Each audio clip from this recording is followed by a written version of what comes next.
This episode is brought to you by Progressive Insurance. Fiscally responsible, financial geniuses, monetary magicians. These are things people say about drivers who switch their car insurance to Progressive and save hundreds. Because Progressive offers discounts for paying in full, owning a home, and more. Plus, you can count on their great customer service to help you when you need it, so your dollar goes a long way. Visit Progressive.com to see if you could save on car insurance. Progressive Casualty Insurance Company and Affiliates. Potential savings will vary. Not available in all states or situations. There's one thing that will forever change the way you sleep, and it's the softest 100% organic cotton sheets from Boll & Branch. You'll fall asleep faster, wrapped in the most luxurious comfort. You'll never sleep hot again with sheets that feel breathable to sleep in. You'll experience the purest softness on night one and feel your sheets get even softer with every wash. Discover the difference with 15% off your first set of sheets at bollandbranch.com with code CUMULUS. Exclusions apply. See site for details.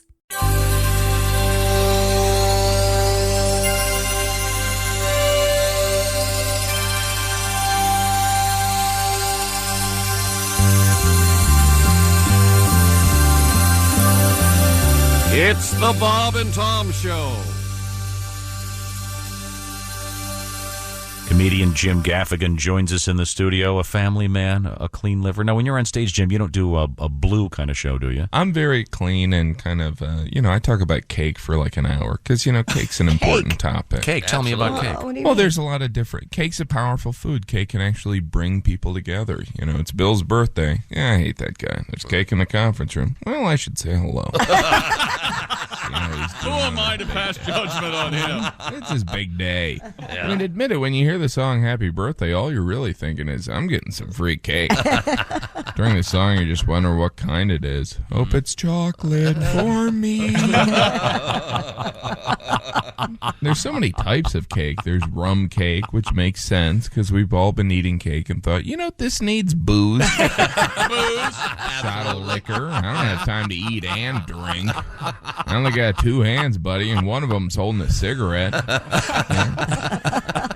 There's fruit cake. That's a bit of a disappointment. Oh, yeah. You'd think that would be better. Fruit, good. Right. Cake, great. Right. Fruit cake, nasty crap. Yeah, that's amazing. Yeah. Have you tried fruit cake? I don't even think that's fruit in there. You're like, what is that, a Skittle? What was that? A seed in here? What is this, a treasure map?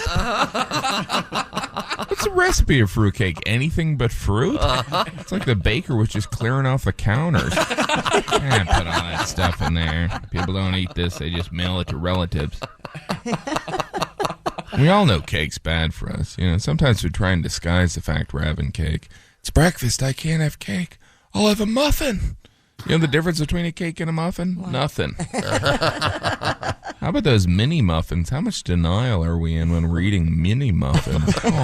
I'm just going to have like 1 or 12. They're so small they don't really count. They're like muffin vitamins. Eat them, I feel like an astronaut. That's why I have them for breakfast. You can't have cake for breakfast unless it's a pancake. How'd that slide through? You're not having cake for breakfast. You're having fried cake with syrup for breakfast. Now load up on that and try not to nap. Get me, boy. Hey, good morning. It's the Bob and Tom Show. We're all here. Christy Lee at the news desk. There's Pat Godwin in the performance room. Hey, chicks. Josh Arnold. Chickster. At the I Hate Steven Singer sidekick chair, there's Ace Cosby. Hey.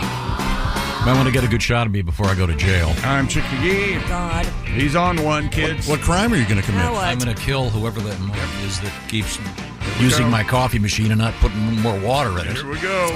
Not me. Never touched it, never used it. Don't know what you're talking about. Okay, Christy's all set. She knows it's not her. All right? All right. All right. Don't drink coffee. Ace knows it's not him. He doesn't drink coffee. He's a vodka man. Thank That's you. right. He likes his vodka with Learned vodka. that. Once again, yesterday on the show, a staggering moment for me. You could do it. What we should do is an what I know about Ace Cosby quiz. Drink vodka? Pass it around the room and see how we all do. Yeah. I would have flunked. I had no idea that. Once again, the premise was if you had $1,000 in cash and had to spend it before noon, and you had to spend it in person, how would you spend it? And Ace, you said what now?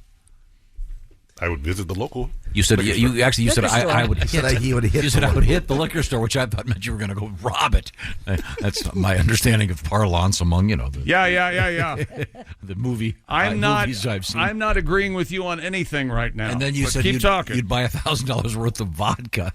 I've never seen you drink alcohol. Well, Tom, in your defense, or in his defense, when are you around Ace? Well, outside of this room. I try to keep and it then to his reasoning was, Ace and I have gone to concerts together. Ace said, Ace is the only one in this room who's been to my house. What do you like with your vodka, Ace? More vodka, he says. Instead of like I said I mix it up. Cranberry, Sprite. No, vodka. I drink my vodka with Fresca. You're dead to me now. Oh, with Fresca. Oh, that's a good one. That just Fresca sounds nauseating. And Fresca made a hard seltzer when I can't find it around here. It's not bad, but the Fresca, at the liquor store. Fresca tequila is really good.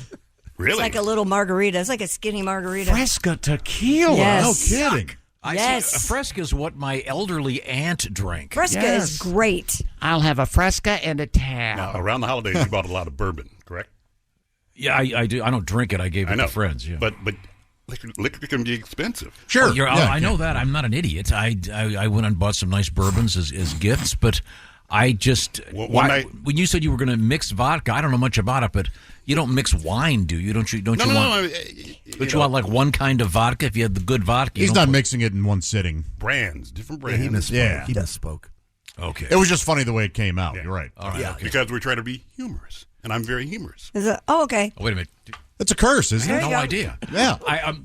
Did you ever see the episode of Mythbusters? I don't mind when you, Tom, talk down to me. I get that. But when Ace talks down to me, I got a problem. Okay? I got a big problem. Now, this is all going to tie into something coming up in the news that's my favorite story of the year. Oh, God.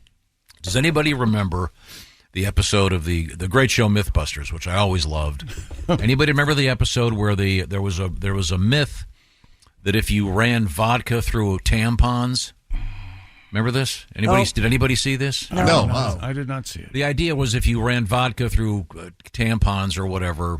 Or whatever. Tampons, pads, what are we talking about? Cotton, whatever. Okay. The crap that you could make cheap vodka taste.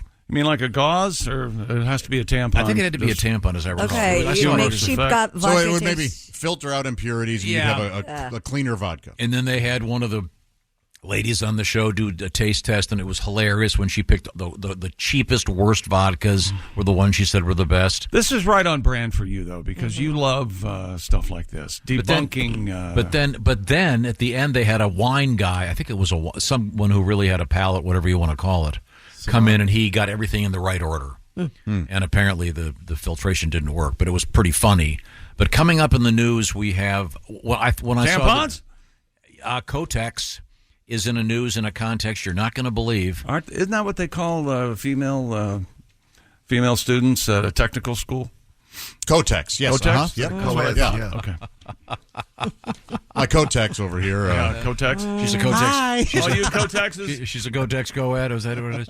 In any event, no, Kotex is in the news in a big way this morning. And did you see this story, Christy? Of course, I saw it. It's shocking. She's No, if you're a man, it's shocking. She doesn't have anything to do with your coffee machine, but she's up to date on tampons and Kotex. It's if you're a man, it's shocking. If you're a woman, you know that they go hand in hand. Yeah. Okay. Basically. It also involves Kotex, and they're special for Valentine's Day. Yes. Kotex can be toxic shocking, can't it? Not that brand. That was a different type, I believe. Wasn't that? Kotex makes tampons as well. Okay, but wasn't the Toxic Shock a different brand? famously. Just a mild joke about a tampon staying in too long. Yeah, and, thank you. Yeah.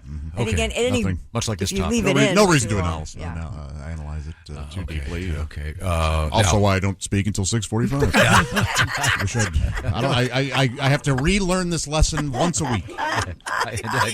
Yeah, he's really waiting to pounce.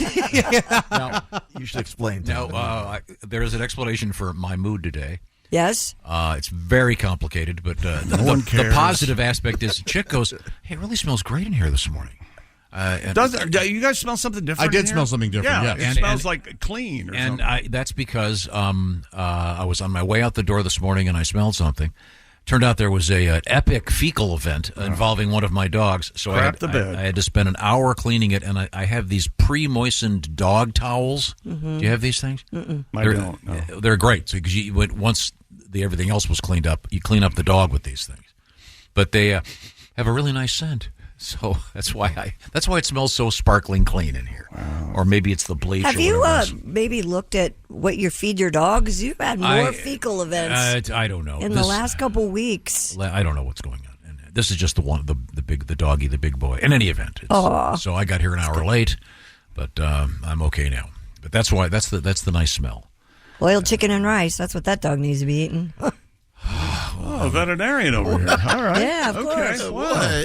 Took him out. Right. Yeah. It's Caesar Milan over here. Get the dog whisperer over here. I took him out 3 times before I went to bed last night. Oh. And I'm looking at him going, That's my favorite thing. Oh, boy. When they look at you like, I don't know why we're in the backyard. What's your problem? We're outside. We were in the front yard. We walked down to the end of the street. We walked by the guy who never puts his dogs away with the invisible fence, driving me crazy. Here we go.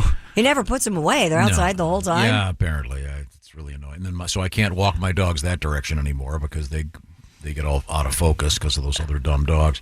In any event, that's why it smells so nice in here, and Ace drinks vodka. Have you ever put your dogs real quick in the way back and you want to go run an errand with them and you forget to take the collars off? Oh, yeah, with the invisible and you fence. go across the big. Oh, I've done worse. What the hell's wrong with those dogs? Have you ever been carrying your invisible fence dog collar? No. Forget that it's in your hand and walk across your driveway? Oh. Yeah, it works. Yeah.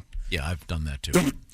Now, Tom's not a dog person. No, he's not. Tom is a my dogs person. He's only my dogs. Yeah. You know what the worst? You don't like dogs. You like your dogs. Other people's dogs are the worst.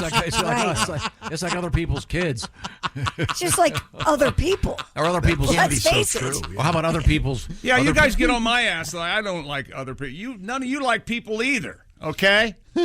I got news for you. Other people's friends? What's worse, other people's friends or other people's wives or other people's husbands? They're all awful. The worst. They really are. You know what Christy, don't tell me you don't have a friend whose husband you hate. No names. Oh, she's acting like she's thinking about it. I am thinking. You don't have to think about that. Think. You know. Oh, come on. I mean, how blessed if you didn't. Have male friends whose wives I hate. There you go. That's it. How about that one female friend, her husband, you'd like to just bang it out? No, I don't have any of those. No, I don't have any of those. Okay, all right. Well. By the way, Josh is taking the high road. I'd like to put Josh in his place by just playing a little bit of audio from Josh. Oh. I got 99 problems, but a bitch ain't one. Bitch. Bitch. You can rely on the old man, but it's a Bitch. girl. But it's all Bitch. Bitch. The bitches. son of a bitch. Bitch. Okay, there we go. So much for the high road. I like that. All right, now coming up, we have. I'm looking forward to this. Talking to a comedian and ventriloquial artist. What's the word? Ventriloquist. Jeff Dunham will be our guest. Also, Al Jackson with the latest in street lingo to bring me up to speed.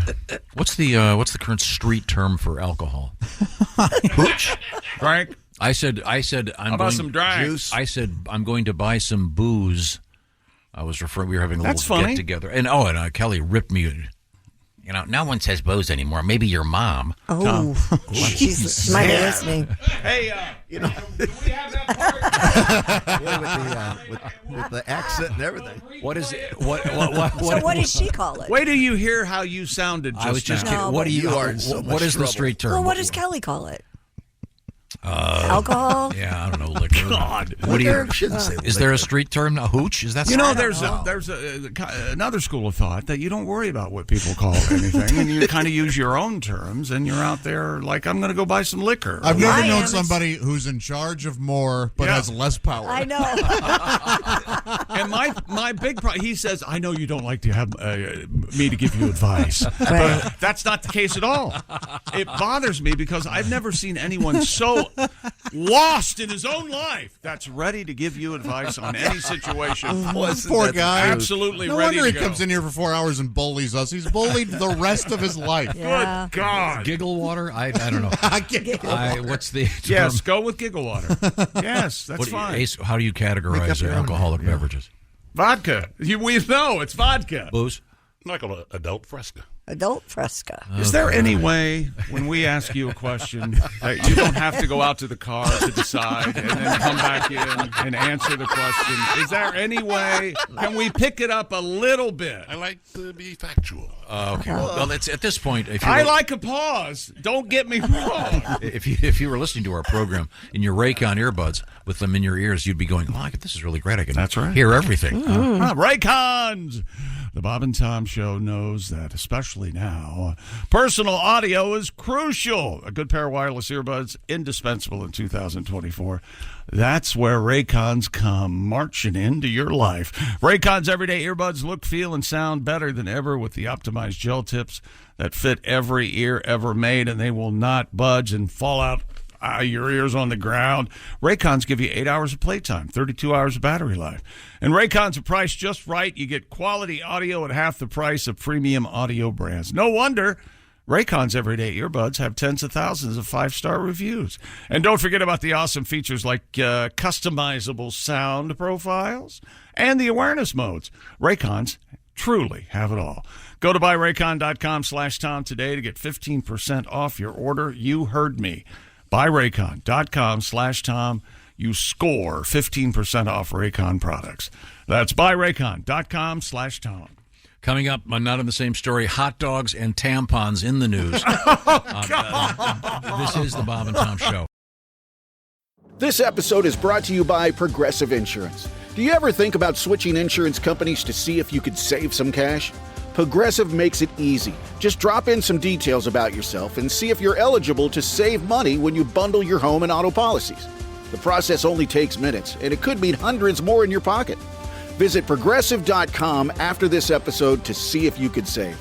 Progressive Casualty Insurance Company and Affiliates. Potential savings will vary. Not available in all states. Every cup of Nespresso coffee is an invitation to transform your morning routine into a ritual you can treasure each and every day. Using the Virtuo Pop, a simple touch of the button freshly brews bold aromas and a rich, velvety crema layer for delicious cafe-quality coffee at home. Whether you enjoy your coffee hot or over ice, every sip, every morning is unforgettable. Nothing tastes like Nespresso coffee. Visit Nespresso.com or our app to explore our full range of easy-to-use machines and coffees not found anywhere else. Welcome back to the Bob and Tom Show. Hello, friends and neighbors. We're all here. We've got the Ace Cosby joke of the day coming up. Do not worry. It's rabbit, rabbit, rabbit. That's right. No more January in 2024. It's now. Are you of the school of the February school or the February? You just kind of quickly run it together. Yeah, you kind of swallow it. Yeah. Yeah. I had an English teacher who insisted on February. She also told me how to say W. You don't say W.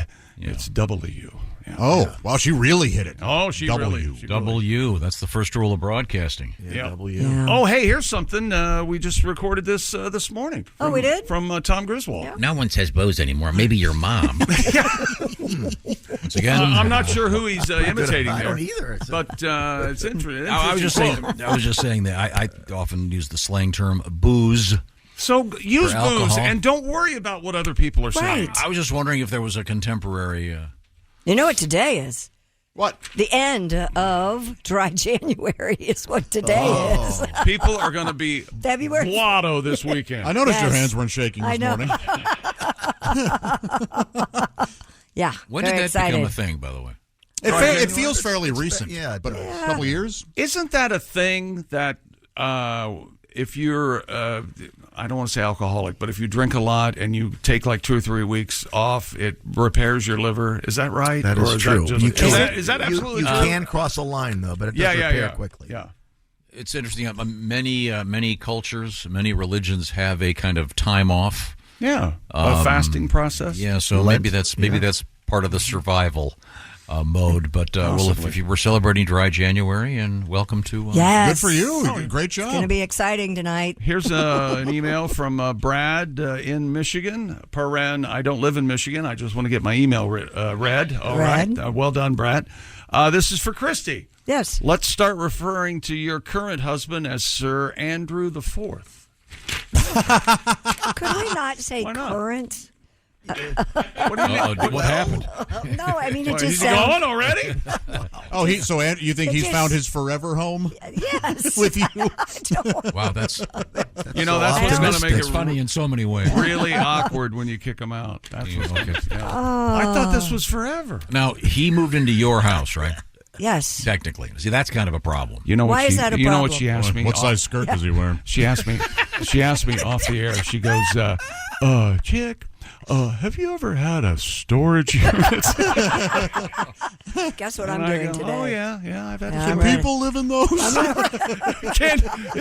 If a couple fights, can you send them to a storage unit? If a 5'11" man, would you? You think he No, can fit it's not that. We have extra Are you furniture. shorter than 5'11"? Oh. No, we have extra furniture we need to store until my daughter moves. And 90% of the stuff in storage units eventually gets thrown away. I know. Such This a is waste. just for furniture. Your daughter's there too with you guys? My youngest daughter comes back and forth because she's still, never mind. It's a long story. Okay. Well, she's going to move to Chicago this summer, probably. That's okay. You don't have to. We know all this watching her OnlyFans page. Okay. That's Christy, I'll be honest. I've got an empty basement. If you want your furniture in my basement. Josh? Yeah. Can I talk to you at this next commercial break? Oh, sure, yeah. Something about what a good idea this is? Christy, I have an empty apartment if you want to get some furniture. Do you need some things? I might have some extra. Godwin's closet's half my clothes and several pieces of furniture. Absolutely true. true. That's the way to Actually, go. I have furniture at Willie's house I need to go get, too. That's part of it. Unbelievable. Who doesn't? That's true. Yesterday, we were discussing what would one do if given $1,000 cash that must be spent in person by noon. You can't do anything other than spend it in cash. Well, how would you do it? Ace said he would go buy $1,000 worth of vodka, which was kind of a stunner to me. And Josh, what were your thoughts? Were you were to get a nice fancy laptop computer? You thought? Like some kind of desktop because I'm. That's right. Okay. I'm building an office in my house. Pat, and in whatever your financial situation is, you would go buy a new guitar. Yeah, a used one. My guitars are typically more expensive than that. I play with only the best. I see. Got this letter. You didn't ask me again. Are you going to say shoelaces again? Yes, I'm going to go buy some shoelaces. If you Very must know. nice. Any pair of shoes can be picked up with a new pair of laces. You'd be surprised. People will say, "Where'd you get that pair of shoes?" Yeah, that's true. I'm going to fly anywhere the sun's shining. There you go. Airplane. This guy writes, "Hey." Can we have that recorded? Once again, I think he went out to the car with Ace. I don't know what's going on. His name is Christopher. He writes, "Hey, wake and bake time. If I got $1,000, I'd have a weed and pizza party, and you guys are all invited." Whoa. Oh, that's fun. There you go. Check local listings for legalities. Weed and pizza. And we now turn to Chick McGee at the sports desk. Let's see. Where are we? The early money is on. They're taking the points of the Kansas City Chiefs to repeat as Super Bowl champions. The Chiefs face the 49ers in the Super Bowl 58 on February 11. That's next Sunday. I don't know. Don't ask me. I don't know what we're going to do this weekend. I have no idea. It's going to be a long off season. You got the and Senior if Bowl. you say anything about the crap league that's out there, The Senior Bowl is this weekend, featuring my stars, Lord. future stars of the NFL. Future stars of the NFL. Isn't this the Are they like high school is, seniors? Is the Pro Bowl not college this week? seniors? It's college all-star game. Yeah, it's a flag football game. Yeah, on Sunday. You going to watch that? Is that? God, no. Oh, tonight also. Oh yeah, the skills competition, including our favorite. Remember the NFL skills competition? Oh, is this the one where the kick? What is it? What's it called? Kick-tack-toe. Yes. Kick-tack-toe. That's exactly A lot of right. those skills things are fun to watch. Starts at 7 on ESPN. You know what the good skills thing is the NHL does a great skills. Yeah, that's real fun. Presentation. Yeah. They put plates in the you break plates with the puck. It's really fun. Isn't basketball's pretty fun too? Don't they do cool shots and that's dunking true. and stuff? Yeah, that's true. Indianapolis hosting the NBA All-Star. And Steph Curry and Sabrina Ionescu are having a three-point shooting contest. That'll be fun. Isn't Ionescu the stuff that you take to get high? Ayahuasca. It's ayahuasca, yeah. Oh, sorry. Didn't Ionescu write Rhinoceros, Pat? Oh, very good. That's very nice and literary. I've got a literary joke coming up just for you later on, Joe. Oh! Why wait, Tom? I'm sure it goes with the story. I mean, there are teases, and then there's just cruelty. It really is. It goes with a story. Put it this way.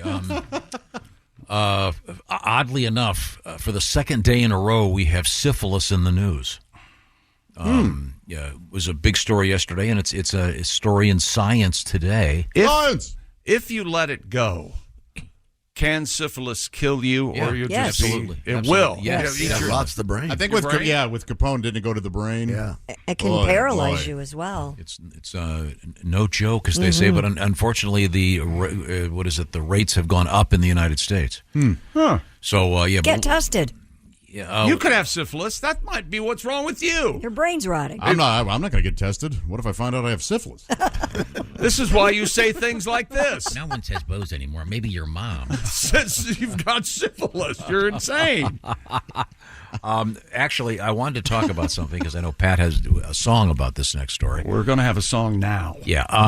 This was a story. At first, you think, okay, this guy's an idiot, and then when you find out the circumstance, you go, I'm with him. And the story was there was a commercial aircraft full of passengers on the tarmac in Mexico City at the airport. Correct. And it had been sitting there in the heat, I guess, for 5 hours with no airflow. Ventilation, no water. The passengers had it. So this guy pops open the emergency exit and hops Over out the onto plane, hops over out the onto wing, the wing. yes. Yep. Mm-hmm. And now the rest of the passengers are defending this guy because they're trying to, Saying they saved their lives. Yeah. Yeah, there's a point at which when the plane's sitting there that long, you got to... Yeah, 77 people signed a statement saying this guy didn't do anything wrong, that he actually helped them. Okay. Now, Pat, you said you have a song on this topic? A little Bette Midler, I think, for this. Oh. It was so hot, stuck on the runway. Sweat was streaming down our face. You were so brave to make a stand. You opened the exit door, we lent a hand. Now the world knows that you're our hero. Inside the plane it was 100 degrees. They're Latin. You're being detained, but you have no fear. For you are the man on top of the wing. So sad. Yeah. Thank you very much. Yes, The poor guy, they're trying to go after him. And he was standing on the wing because he wasn't by the one that has the slide, because that would have been Correct. fun. What's the longest any of you have had to sit on the tarmac or whatever? Oh, my God. About an hour and a half. 7 hours, maybe. 7 hours? Yeah, nowhere close to an hour, I don't think. Yeah, I don't think so. Maybe an hour. I had to sit on the tarmac. I thought, weren't you guys with me in Las Vegas? Because and Al Gore was the vice president was landing. Yeah. What bearing our sitting on that plane had to do with anything? I was making out in the back. It didn't seem like a very long time. About how long do you think that was? That doesn't count as a Mile High Club if you're not off the ground. Well, you don't know. You weren't there. All right. Oh, you can be on a plane to be in the Mile High Club. No. You don't have to be You got to in the be air, up in the Gotta air. be up in the air. It has to be up in the air. Those are the rules. It was. Yeah, I think we were sitting there for about an hour. Yeah. It was Changed my vote. I was so pissed. Do you remember the first time we flew to the Bahamas and you wisely pointed out as we're landing in Nassau, the Bahamas, there was a crashed airplane on the other runway? Yes, there was the wreckage of an aircraft. That's so was just so sitting funny. there. It's very Bahamas. It's still there, I think. And I heard from somewhere in the plane, what the hell is that? It was a crash plane. Oh, now you land in the Bahamas, and they go, oh, well, we just landed in the Bahamas. Let's get the hell out of here. Yeah, it's a little scary right now. Jamaica and the Bahamas, be careful. That felt like home to me. We went there like 10 Oh, years ago. I loved it. I'd love Every to go. Are you kidding me? February, it was Love the awesome. Bahamas. Yeah, there's a problem, and it's in certain very specific areas. I think it's a problem with the locals, right? We're having trouble with the locals, I think. That's a great term. Well, we're having trouble with the locals. We're having trouble with the locals. Now, maybe sell it to Disney World, let them take over. You stay at the resort, you'll be fine. Now, we have some sporting news, but also coming up, as I mentioned earlier, we have hot dogs in the news, and we have Kotex has a hilarious, I'm so pleased with this, Kotex has a big Valentine's Day promotion. Tom, have you heard the big Universal Studios news? They just announced, they're expanding their parks, and they just announced some of the new parks they're going to have. Now, one of them is the Dark Universe, and it's going to be the old classic Universal monsters, your Frankenstein, your Dracula, your Wolfman. Cool. Tom, would you, if they have a Creature from the Black Lagoon experience, will you go on? Absolutely. You would, instead of still being scared about it, you would want to go and experience it. Face your fear. Yeah, but the issue is, and this all started with a discussion, I think, off the air with Josh, about how when I was a kid, Mr. Dalton across the street, the guy that called me Tomcat, right, for a birthday party for a bunch of whatever 9-year-olds, played the movie Creature from the Black Lagoon, terrified me. I was barely able to go swimming for years. Yeah, like it legitimately got to you. Oh, it really got to me. And in your defense, at the time, cutting-edge special effects. I don't know who was in that suit, movie holds up. Yep. If you watch Still looks that, pretty good. Still looks great. It's in black and white. Gillman. The guy that played the Gillman just died a year ago. Mm-hmm. I said that. We don't know who he is, and I remember he did just die. It's tremendous. But, yeah, I'd love to see it, but I think for certain things you've got to tell kids, there's certain things kids shouldn't see because they're going to be dreaming about them. And you had an experience in your life that was pretty serious when you were a kid. Yeah, to where I saw a reminder of it recently and started to have anxiety. And I went, why am I feeling anxious about that? And I went, oh, yeah, that's right. I watched it. But it was like, that was more serious than Creature from the Black Lagoon. Yeah, I know. It was a serious thing, but it triggered it triggered something in you. As an adult, as a grown man. And I think in our culture now, because of the prevalence of everything on a phone, you hand a kid a phone, and in 2 strokes, they can be watching whatever hardcore porn or terrifying whatever. It's tough, man. Yeah, and you've got to kind of filter some of this stuff out. But I mean, as a little boy, I was terrified by that. Sure, but I would love to go see it at a theme they park. had like a cool water ride, and it would pop out every now and again. And I spent 2 days at the Harry Potter thing at Universal. I couldn't get over how great it was. Yeah, now they're going to have a Nintendo World and the Dark Universe. Is this all in Orlando? How to Train Your Dragon. Yeah, it's going to be. Oh, man. Yeah. They're going right after Disney. Take that, Mickey. But the great thing about it is both are so awesome. They're both I know. great. They're 2 whole different experiences. But they're awesome. And I wish Disney would take my advice. They need to have a park that would cater to young teens and like to people that want to get on really cool roller coasters, kind of pull them away from the stuff for the little kids. And I can never figure out why they haven't done a roller coaster that looks like Mickey's ears. Oh, yeah. It would be so obvious. Sort of like that. And don't you take credit for naming the lakes in Orlando or something like that? Wasn't that your idea? Or you say They used to call it Lake Buena Vista. Uh-huh. Now they call it, what is it, Downtown Disney or something? It's a shopping area, right? Right, Or something. downtown Disney. Yeah. My girl just got back yesterday. Now, we have to move forward here, but like I said, coming up, hot dogs and tampons, not in the same story. My. Oh, thank Dogs and goodness. tampons and Other little insertions. fuzzy dogs. Did I hear the word rectal just now? No. We have also a couple pretty cool world records. We have shark news, a bizarre polar bear story, And because Valentine's Day is just around the corner, we have interesting chocolate news. Is that true? Is that a true statement during women during the cycle they crave chocolate? That's the reason I said. Is that true? That's why women will understand the story and men yes, won't. we have a whole thing coming up that will tie that all together. Right. Also, Grateful Dead / Dead and Company news involving Las Vegas. Oh, not really a big surprise. I'll give you a hint. It's going to be a ball. Oh, it's going to be a big ball. That's a pretty good choice. Yeah, I think so. Yeah. Yeah. And, who else is already set for the Sphere thing? Fish. Oh, they are. Oh, really? Dead and Company, John Mayer. Is that what you're talking about? Sources say that's going to happen now. They put up the video that the skull lightning bolt had on the Sphere, and the tie dye looked really cool yesterday. What would be the least likely concert to put there? James Taylor? Yeah. Something totally maybe? unnecessary. Maybe.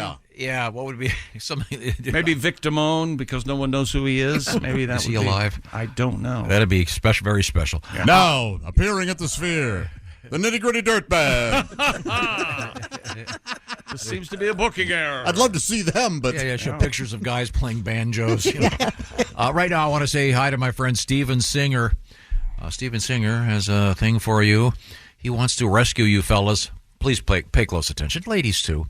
You got Valentine's Day coming up, and don't forget it's an obligation. If you had this discussion, well, I don't really want anything for Valentine's Day. Okay, Valentine's Day comes around, and you're in trouble. How about taking care of it right now with something really cool? Steven Singer Jewelers. Now, Christy Lee's wearing that beautiful bracelet. Yes, the At Last bracelet. It's beautiful. You'll love it. How much was that?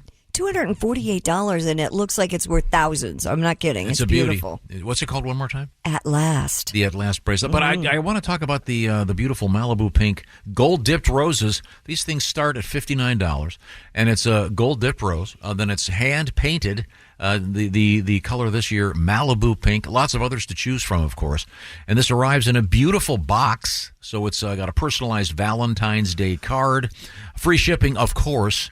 And a nice collectible box. So it's really pretty, and it's going to take care of your whole Valentine's Day thing with one or a couple strokes of the finger on the phone, if you know what I'm talking about. By going to IHateStevenSinger.com. Check out all the great jewelry. Earrings are always a big idea. Christy's idea is a good one. You take the rose, and when you present it, you dangle the bracelet from the top of the rose. Or it could be wrapped around the inside of the rose. And then my idea pretty. was to take some delicious peas, high in protein, and then put diamond earrings in the peas and tell her to eat carefully. Oh, not pee on the jewelry. No, PEA. Vegetable. Yes, okay. Vegetables, some high quality protein. Beware of knockoffs. Watch out. Go to IHateStevenSinger.com, and Steven is STEVEN. IHateStevenSinger.com. Tell them the Bob and Tom Show sent you. Get the order in before 2 o'clock Eastern Time today, and it's out the door. That's right. You'll have that Valentine's Day thing all taken care of. You won't be buying the flowers from the guy under the bridge. These roses sure are nice. They smell like cemetery vomit. Well, that's because that's where I got it. The corpses are vomiting, evidently. Yeah, apparently. Or the implication is people are so bereaved. they're physically sick. Yeah. And you think it's appropriate to put that into a Valentine's Day yet? No, it's appropriate to say, don't be that guy. Be the guy that goes to IHateStevenSinger.com. You're going to thank me. Good thing Steven likes us. Such a nice guy, Steven Singer. Yes. And you're just what a mess this was. Peeing all over him. Sorry. I'm going to have to run a make. Yeah, we got to go. We're dog buddies. We're coming right back. Tampons and hot dogs in the news. This is the Bob and Tom Show. Thanks for listening to the Bob and Tom Show this morning. The show is also out there for you on our YouTube channel. Watch and subscribe. Coming up. Hey, welcome back to the Bob and Tom Show. We're all concentrating on, it's the first day of February, rabbit. Mm-hmm. And, ladies and gentlemen, the Super Bowl coming up. And you know what it's almost time to check in with all the different animals and who they're going to pick for. Oh, yes, like the octopus and Super Bowl winner. Yeah, I think we had an octopus at one point. We had a couple of bears. We had an elephant. If I remember correctly, Chick, the octopus was real good. Octopus like often pick the winner. Had nailed it.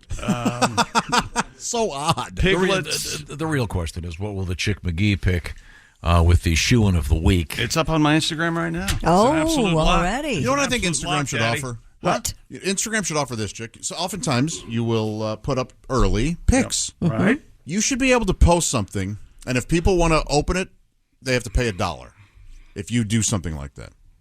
I get the feeling I'm leaving money on the table. It's not you. I don't think Instagram offers this. Oh, I see. But I think they should.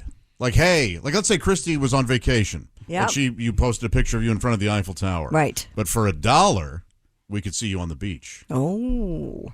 Don't you think they should kind of take a little bit? You want a paywall for this narcissistic exercise and look at me? I think it would make people a lot of money. Yeah. Now, as soon as they're done with their hearings in D.C., maybe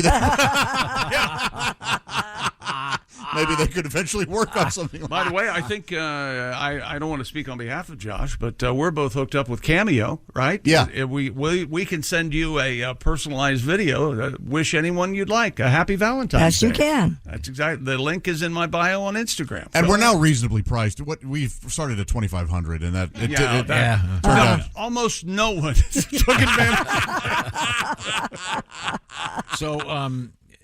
So you'll sing happy birthday to someone? Yeah, I've done that before. Yeah. I've happy birthday, Merry Christmas. Trying to get Ace hooked up with that so he could tell a joke. Bar mitzvahs. I still want Pat to get on there. He could do songs. Oh, sing a song? Yeah. Oh, yeah, that'd be great. Probably some copyright issues, but not with his original. Not with your own stuff. End up singing a song to some proto-fascist. When the guy goes on trial, here he is with Pat Godwin as he's being taken to the death chamber. Okay, let's dip our toes into the world of real sports. Where were we here? What happened? I hit my chin on my microphone. Well, stop that. It seems like you can just about bet on anything in the Super Bowl, but you cannot, Tom, pay attention. He's not paying attention. I'm listening. No. You cannot pay attention. You cannot bet on whether Taylor Swift shows up or how many times she's shown on TV. You cannot do that legally in the United States. Betting laws vary from state to state, but wagering generally is limited to what happens on the field. Las Vegas, where the Super Bowl will be played, has strict rules on what kinds of wagers can be made. If you have to bet on Tay-Tay or against her or whatever, you'll have to go with a sports book in another country, which, bad news or good news, readily available in your pocket if you'd like to do that. Yeah, that was my question yesterday. Can you bet on how many times she'll be there? And shown, rather. You can bet on the color of the Gatorade. You can bet on heads or tails. You can bet over/under on interceptions and receptions and yardage, and who will have more touchdown passes, Lil Brock Purdy or Patrick Mahomes, the real quarterback. And I see. What's that? I can see your pick now. I'm getting hints. Can you see? Left and can right. you see my pick from there? Oh. And we're going to come back. The moon. M-O-O-N, that spells moon. The moon has something to do with the Super Bowl and the outcome. My goodness. And I will crack the code for you. Oh, yes. Uh-huh. It's true. Okay, all right, I'm skeptical. Coming up, polar bears in the news. And they're where are they? Mostly in Montana, right? Actually, no. Not this one. Not this one. And this one's also stuffed. We have coming up a meal. Very unusual promotion from the Kotex people. Oh. I'm really surprised. You're going to like this story. I am? Yeah, I think it's fascinating. Have you ever bought Kotex for someone? Or tampon or course. whatever? Huh? Absolutely. Hey, I mean it too, absolutely. That's where you've been married? You've been in a relationship? That's where cell phones come in handy. You know what? Because you call up and go, okay, I'm standing in front of the 10,000 options we have. Which one do you want? You know what, though? It's really a great way to pick up women, asking them about Kotex. Yeah. Yeah. Just stand there in the aisle and wait for You look like you might be my wife's size. Would you use this one? Let me see here. Is this the one? What's the old joke? Is this the one you pound in? Or you push in with your thumb or pound in with a hammer. Yeah, that's the joke. Yeah. That's Kotex, I think. When we come back, we'll touch on all these things. This is the Bob and Tom Show. Got something to say? Send us an email. bobandtom@bobandtom.com. This is the Bob and Tom Show. This is a message from sponsor Intuit TurboTax. Taxes was getting frustrated by your forms. Now, Taxes is uploading your forms with a snap, and a TurboTax expert will do your taxes for you. One who's backed by the latest tech, which cross-checks millions of data points for absolute accuracy, all of which makes it easy for you to get the most money back guaranteed.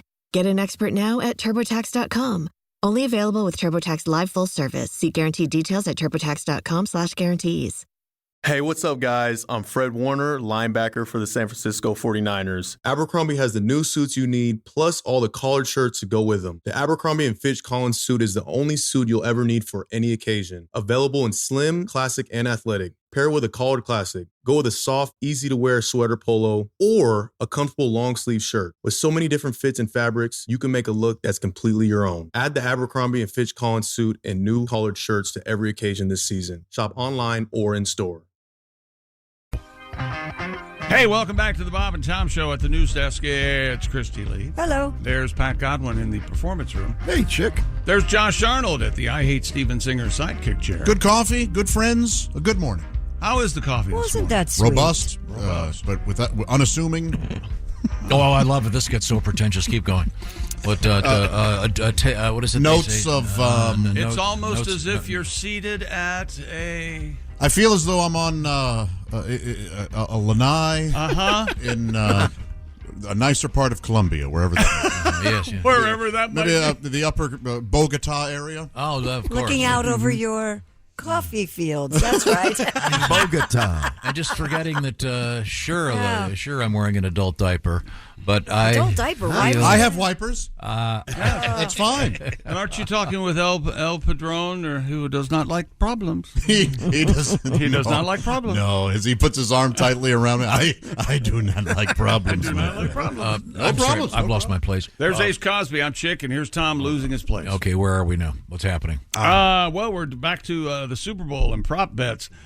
It say here that prop bets go way back, and as near as anyone can figure, the first prop bet has to do with William the Refrigerator Perry in the 1985 Chicago Bears in Super Bowl 20. It combined would William Perry score a touchdown in the Super Bowl? Spoiler alert, he did. However, Walter Payton did not. So that seems. Was this Super Bowl Shuffle year? Unfair. It was Super Bowl Shuffle year, and some say the greatest defense ever on the face of the earth, and thusly, Tom, the prop bet was born. Wow! And now here are some Taylor Swift related prop bets that you can bet on if you have some sort of hookup not in the United States. Okay. They like to keep betting on the field here in the United States, not anything that can happen off the field. How many times will be shown on camera? How many times? Because the other thing, one, and I would bet the under. One honestly, and done. 6 bodyguards at the home. You know, I'm enthusiastic and I'm positive today, but it's a little bumpy over here. How many times will she be shown on camera during the halftime show? Yeah. So they can. People are going to want to. Isn't it funny? Didn't they ask her to do the halftime show months ago? Yeah, she turned it down. And she said no. Do you think they'll be able to get her up there with Usher? Not true. She's not going to come out there with What do you Usher. mean? No, I don't think she's going to go out there. What's not true? They didn't have to ask her to do the halftime show. That would be. Oh, I'm sorry. She's making so much more money than. Right, but I thought we did the story that they offered. No, that was the myth out there on the internet. Oh, it turned out not to be true. It was reported like a news story. Where did you find out that it was a myth? Get some inside scoop. Interesting. Yeah, it's. Because we all went. Why would she do it? The folks that are picking the halftime shows aren't going to pick Taylor. Just really. Yeah. Oh well. Is there any way one morning you can just be normal? Nope, that ain't gonna happen. Okay. You know, it just all fell in on me why you have that opinion. Okay. Now I'm going to have to listen to some Usher to get ready for that halftime show. Don't be so dismissive. I don't know anything about the guy. He could walk in here, I wouldn't recognize. You know what? He's a handsome fella. I owe you an apology. I went down a rabbit hole on the internet yesterday, and there's all these songs that were suing each other. Oh, yeah. And I guess Dua Lipa's song, Levitating, was based on something before that, and there might have been a lawsuit or something. But I really like that song. You don't do it justice at all. I'm levitating. It's a great song. That does not I'd love to see Dua Lipa do as halftime show. good as what the song really is. I'm levitating. I don't get the flavor of it out of that.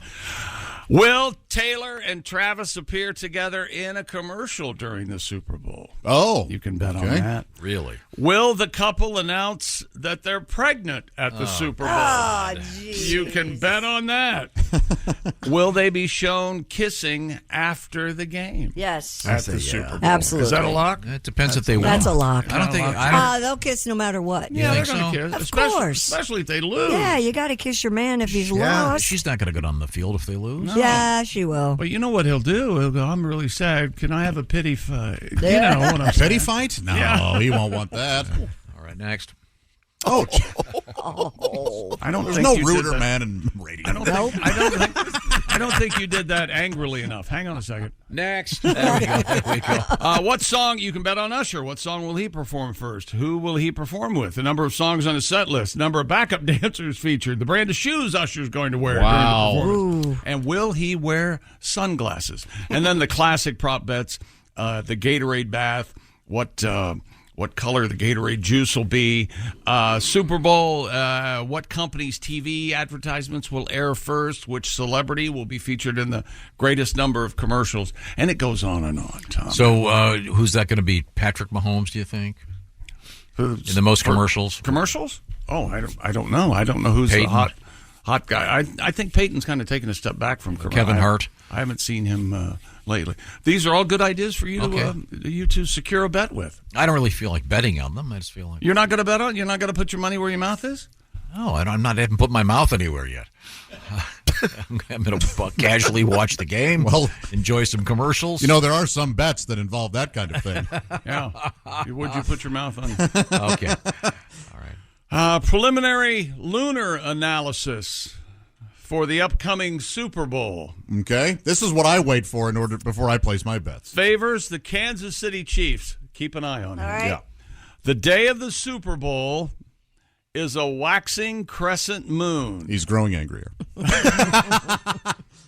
And the Chiefs are 19-1 in the last 5 years under waxing crescent conditions. Well, this is undeniable. This is indisputable. Then. This is absolutely undeniable, indisputable evidence. Okay. The last time they lost during a waxing crescent moon was way back October 10th, 2021. Everything else since 2019, they 19-1. Oh yeah, This is screaming to bet the Kansas City Chiefs, according to the lunar tides. Okay. Everything's coming up, Travis and Taylor. They're going to win the Super Bowl. You think they are? Yes. You can bet that. That's an easy bet. That's the simplest Easy one. bet. Iowa star Caitlin Clark and the Q95 basketball player of the year in college. Did I say Yes, Bob yeah, and keep Tom going. show? Yeah. Moved into second place. She moved into second place on the NCAA. You know why I did that? Why? Because you're making me nervous because you're so mad at me because I'm talking. And I'm sorry, but you can't talk all the time. You'll get tired. No, I'm just listening. Come on. Admit you're really not. I got some work I could do over here, I suppose. Stupid world record. A Nigerian woman has set the Guinness World Record for the longest marathon singing Christmas songs. Is this what you want to hear? Oh no! I've got You them know for what you. this illustrates? How stupid you are. That's exactly what this illustrates. You want to hear them? You don't want to hear? No, we don't have a choice, guys. Yeah, go ahead and play it. And it's not Christmas, and we can't play Christmas music. No, but she got the record during the holiday Don't season. care. That's not the rules. And we could wait till next holiday to talk about it. And deny Ms. Iwala Wala Bang, bang. Olatunji her honor here. Did I get it right? No. Iwala Uwa Yeah, why talk about, Olatunji. Why talk about a stupid story about the moon and it's favoring the Chiefs? No, that has a hint of comedy in it. Let's talk about a Nigerian woman who set a world record singing Christmas songs. You are out of your mind. You have the audio? I do. Play it so we can get the hell out of these things. This is Iwala Uwa. Ting, ting, walla, walla, bing, bang. Here it is. Yeah, that helps. Oh yes, I know. This is my favorite Christmas carol. Little Leonard Cohen. Yeah. Is this a Christmas carol? No, of course not. Nobody sings. writes a Christmas song like Leonard Cohen.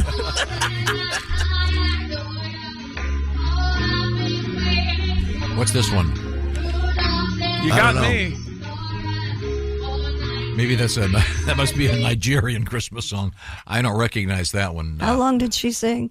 So now let me 31 hours. Let me get this straight. So you were looking through things and you found this and you actually said, "Oh boy, this will be good." What is the category? I don't know. I forgot. The category it's as you would say, it's so boring. Stupid world records. It's so boring. Keep reading. Yes, sir. 29-year-old from Lagos said she took on this challenge to promote peace and unity and to inspire confidence in young people. That'll work. Hiding behind the children. This'll work. Olatunji said the most challenging period for me that first one. Yeah. I didn't know what was happening. Thought I was dying. Yeah, she sang so much blood. Am I dying? So much blood. Could we move forward? 31 hours is what she sang, Christy. Between the 8th and 12th hours is where she had problems. I had consumed a drink that caused mild food poisoning symptoms, forcing me to hold in flatulence to avoid public embarrassment. No. Look at that! I just turned That's Tommy was overjoyed. So she's on stage with the Guinness people there, unable to release the gas.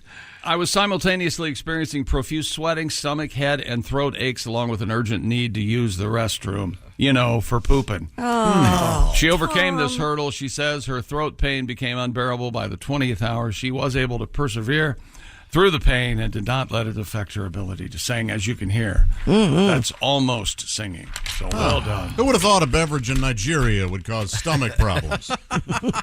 That is surprising. Yeah. She couldn't release the gas because she was singing Silent Night. That would be totally inappropriate. Very.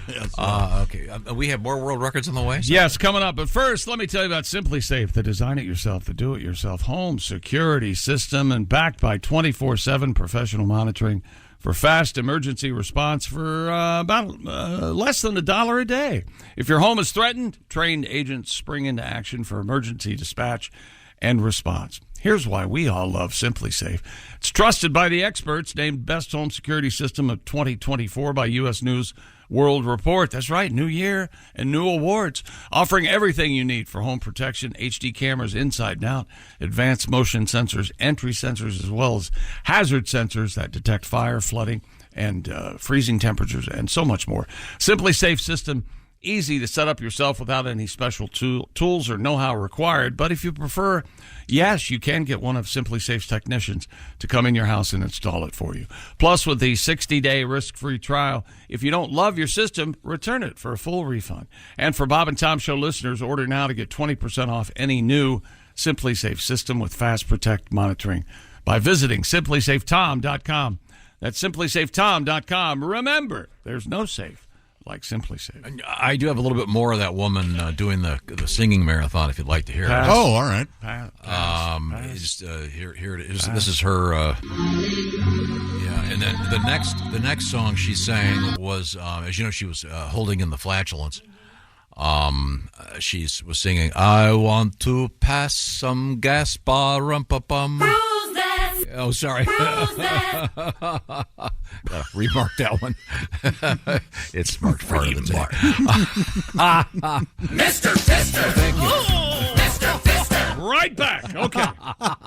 Here we go. When did Mr. Fister become the ginger between sushi rolls?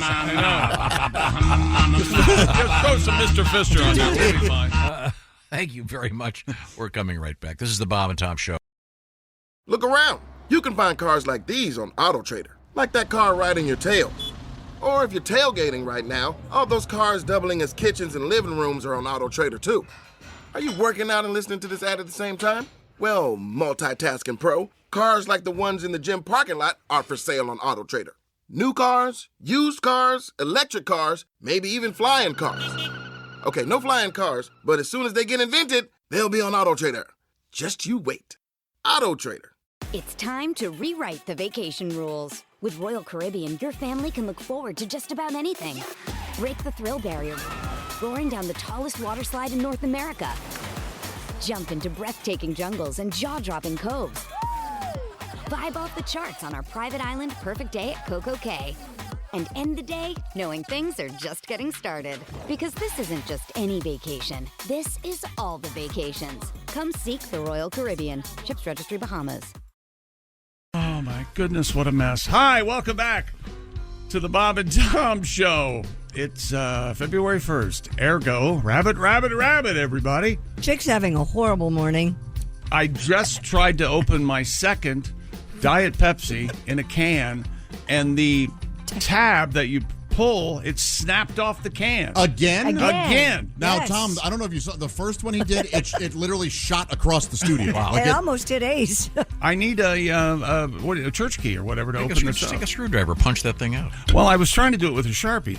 No. Oh, yeah. What, is this dangerous, you think? Here, use my scissors. Okay. Oh. You would throw scissors I thought he was going to throw them. at your oldest and dearest friend, wouldn't you? He's not here. Hey, Oscar. Here we go. Now, Christy's got some. You can punch that out. I don't know about this. I don't know about it. It's gonna squirt. I'm gonna wait. Okay. Oscar, find me an opener. Speaking of squirting. Okay. My attention. My favorite news story. Christy, can you do the special Valentine's Day? This is. I thought this was a joke when I read it. Kotex is releasing a special box of chocolates for Valentine's Day with the theme, the menstrual period. Kotex partnered with the food brand Fazy to create the Let's Have Period Sex chocolates, which include 5 truffles made with vegan dark chocolate and shadaravi. I don't know what that is. An alleged libido-boosting. It's not like strawberry or raspberry or whatever. Yeah. Ayurvedic herb. But I think you're missing the larger point here. This stuff is called Let's Have Period Sex chocolates. Yeah. People have sex on their period, Tom. I'm fully aware of that. I'm just saying that. I don't think you are aware. I don't think you're aware. He's not. No, the heart-shaped You box. don't think I own black towels? The heart-shaped box of chocolates available for $35 from letshaveperiodsex.com. Let me ask you this, as you would say. Do you know what the term "get your Red Wings" means? Well, contextually, I think I can guess. Okay. Play football? Play football? Play football? That's what you call it? I don't get that. There's a term that used to be. Play football. I won't complete it on the air. You try and open it. Is it something about the red zone? Okay. No? No? Okay, well, it's astonishing that the Kotex people have a... Well, they're not really talking about it much. They've been very discreet. I wouldn't The either. chocolates do not appear on the company's website. Instead, it's only being promoted in the official You Bite Kotex video posted on YouTube last week. Okay. It's called letter U by Kotex. No, Yes. it's EWE. It's a female sheep. That makes That's very soft Kotex. Yeah. very The soft. video includes a woman saying, "Roses are red. So's my. Periods are too. But Oh. don't let that stop you from having sex with your boo." Wow. Ooh. All right. Could have made that a little. What? Yeah. It's a little clumsy. Yeah, it's but do you want to rewrite that, Pat? Maybe I can put only it to make music. it dirtier. Oh, dirtier. Clunky. Okay. maybe a Saltburn reference. No, so so these are Valentine's Day chocolates. Mm-hmm. Does it describe the chocolate itself? I mean, Yes, it's a truffle made with vegan dark chocolate In the shape of and a shape of a heart A blob. is there with shadavari, an alleged libido-boosting herb. is there a color the component word to the? you're looking for is clot. Right. Is it? I mean, is it like strawberry or raspberry or? It's dark. Now, how would you, if you were let me say, talking to as a lady, I'd like you to speak on behalf of all women out there. Yes. If you were handed for Valentine's Day a box of Let's Have Sex During Your Period chocolate, would you find it mildly amusing or offensive? That would be very funny. But I think you could also get these for your guy. Yeah. Yeah, I think this is hey, look, don't be embarrassed. Let's do this. It's okay. If I think it's probably more for a man than for a woman. Christy, is it true that sex can help alleviate menstrual discomfort? Yes. Oh, yeah, I'd heard that. Ease cramps. Yep. Yes. Mm-hmm. Interesting. Well, okay, it's out there. I don't mind. Tom is so grossed out by this. I don't mind They shouldn't call it "Let's have sex on my period." They should just call it "You don't have to wear a condom this time." right? Well, that's not necessarily That's true. not necessarily true either. That is not necessarily true. Well, she's not going to get pregnant. Well, that's not necessarily true. You know, your semen. A woman can ovulate and have her menstrual cycle at the same time. Yeah. Well, she's a freak. Or Only a monster. Well, I believe the semen can hide up in there. yeah, and then as the eggs For like fall half an down. hour. Trust me, I know this. Okay. Now, you would find this amusing? Yes. Okay. It seems crass, doesn't it, Tom? Yeah, I just can't imagine. You know, they say chivalry's dead, but here's my pack of let's have period sex chocolates for you. You know, in a way, though, we've evolved to such where that is rather chivalrous to go, you know what, baby, you're beautiful every day, no matter what's going on with you and your body. I want you. Yeah. You know what whatever psychotic reactions occurring in your head that you're spewing forth and every word that comes out of your face. Tom, I get it. This product may not be for you. I love everything happening over here. Was psychotic what?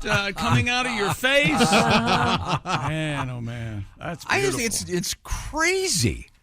I just can't imagine. I mean, I really think it's more for the girl to give the guy than the guy to give the girl. But what was once considered impolite in society to talk about, and we're normalizing a woman's cycle. It's not a big deal. Yes, a return to normalcy. You mean normality, you illiterate moron. The point is, it just seems to me to be, as you said, crass. Some will consider it. Let me ask you this, Christy: is My Doll still a thing? Mm-hmm. My Doll cramps? is the famous, My Doll, Motrin, all that stuff. But a My Doll's just for ladies, though, right? Well, it's basically just ibuprofen with a different name on it. Yeah, and there's something in there a little extra, but I'm not sure what I think the it's. ingredient I want to is. say caffeine, but that's maybe not a coagulant. I just thought look for it in the plug-shaped bottle. Yeah, I thought their little poem was stupid, though. Didn't you think the poem was stupid? What was that poem? Oh, the one that Christy read. Do you want me to read it? I can read it. I could do better than that. All right, Pat, why don't you give it? Well, the original poem was written by the Kotex people. Let's do it. Love on your period, some wouldn't think of it. Hey, I'll wait in the Red Sea. I just won't drink from it. Oh. You know that? Did you like that? Is that better? I liked it. I don't know that it was better for selling chocolate. Was that on the door of a toilet somewhere? It should be now. Came to crap and only farted. Yeah, God, that is sad. This whole thing is just crazy to me. We know, we get that, but it's Once again, this is from the Kotex people. yes. Let's have period. Let's sex, have period sex is the name of chocolate. the product. You're not a man unless you've had period sex. Of course I'm going not. to come out and say it. Yes. True men will do it. Absolutely. I thought it was No, I'm not normal. disputing any of that. I'm just I saying think you it just seems like an odd gift for Valentine's It is. Day. It is odd. I mean, who's next? The Preparation H people? Well, that's totally different. No, I think it's a similar private thing, and I don't think you can get away with just this is your own Well, gift. no, this wouldn't be. No. You need to This is- grab something from Steven Singer, I would think. yeah, Certainly. you don't just want whatever. Period sex chocolates. Yeah, No. Get her a period bracelet or or the new Hershey's right. X-Lax syrup for your Or the solid gold tampon. I just We know everything about the body freaks you out. It's okay. no. I think this is just weird. To bring Kotex into the Valentine's Day gift realm. It's interesting and fun. In your home, do you have a water closet in the bathroom? And you know what I mean by water closet. It's a toilet. Of course I have a toilet in the bathroom. You have a toilet, and you have is it in a little compartment in the bathroom with a closing door? Yes. Are you ever in there and a significant other is at the sink doing something? Very rarely. I would go to So it has happened, though. No, but I'd go to a different part of the house. Is that right? Yes, if there was a major transaction, I'm a gentleman. I'll go to the parlor bathroom in the hallway. Well, I don't Oh, think so all your guests can smell you. And The then UPS driver come gets a out, whiff. And then with your magazine, you come out. Do not go in there. Is that right? You know who this is also perfect for? That it's so obvious that I don't know how women who are having their period on Valentine's Day. I thought Yeah, that too. I mean, this is. I thought, boy, if your cycle's up up with this. This is perfect. Right. Well, how do you know that's going to come off? Usually women have a pretty good idea. It must happen 28 with. days. But you have to buy this thing online. Do they? Is it same day shipping? I see what you're saying. It must happen with honeymoons. I just got right? the word. I just got the word. Judging by her response to what I just said, I think it's coming. You better send me the a lot Kotex. of people have their calendars on their phone. Yeah, it's a big thing. And they will It's an share app. it with their guys. There's an app, yeah. Absolutely. And you get a copy of it being the. Oh, really? So I can look at Yeah. my phone today. Oh, look, I'm having lunch with my attorney, and then look what's happening for Friday. I guess I better get that hotel room. Uh-huh. I won't go home. See, I something better, like that. I better get the bleach and some towels. Bleach. Wait, What's going on? Oh, shatter periods are going to kill her. Yeah. Okay, all right. Christy, I get that. I just want you to know Yes, that dear. if ever again we're talking about menstruation or that time, that if you ever have any questions about it, I will gladly inform you about what it means for a woman to have her period. Oh, is this mansplaining? No, I No, consider I it don't have a period a gift anymore. from me. I'm way past that, thank God. Well, your daughters have questions. Okay, I'll let them the know. classic Go to Uncle response Josh. to this comes to us from Mr. Todd Yan. Oh. And a tribute to all these problems. I was watching TV with my buddy Stevie when we saw the strangest thing. It was so compelling. A woman was selling maxi pads that had wings. I turned to Channel 3 and what did I see? A woman who looked real rich. She was living on the hill and pitching Vagisil for the special feminine itch. I tried once more and I turned to Channel 4 and I was shocked, I must confess. A gal who was chunky said when she's smelling funky, she just squirts it with FDS. Well, it's on every station, it's plugging up the nation with feminine hygiene ads. Douches and ointments and OBG appointments, and don't forget your maxi pads, 'cause they have wings to fly. Let's give it a try, it's feminine hygiene. Well, a mama and a daughter walking by the water, somebody don't feel fresh. Monostat 7 put her back in heaven, 'cause the yeast really makes a mess. Middle-aged debutante looking for a lubricant, I still can hear her voice. Her mama done told her when a woman gets older, the muffin downstairs don't stay moist. Well, it's on every station, an oversaturation of feminine hygiene dings.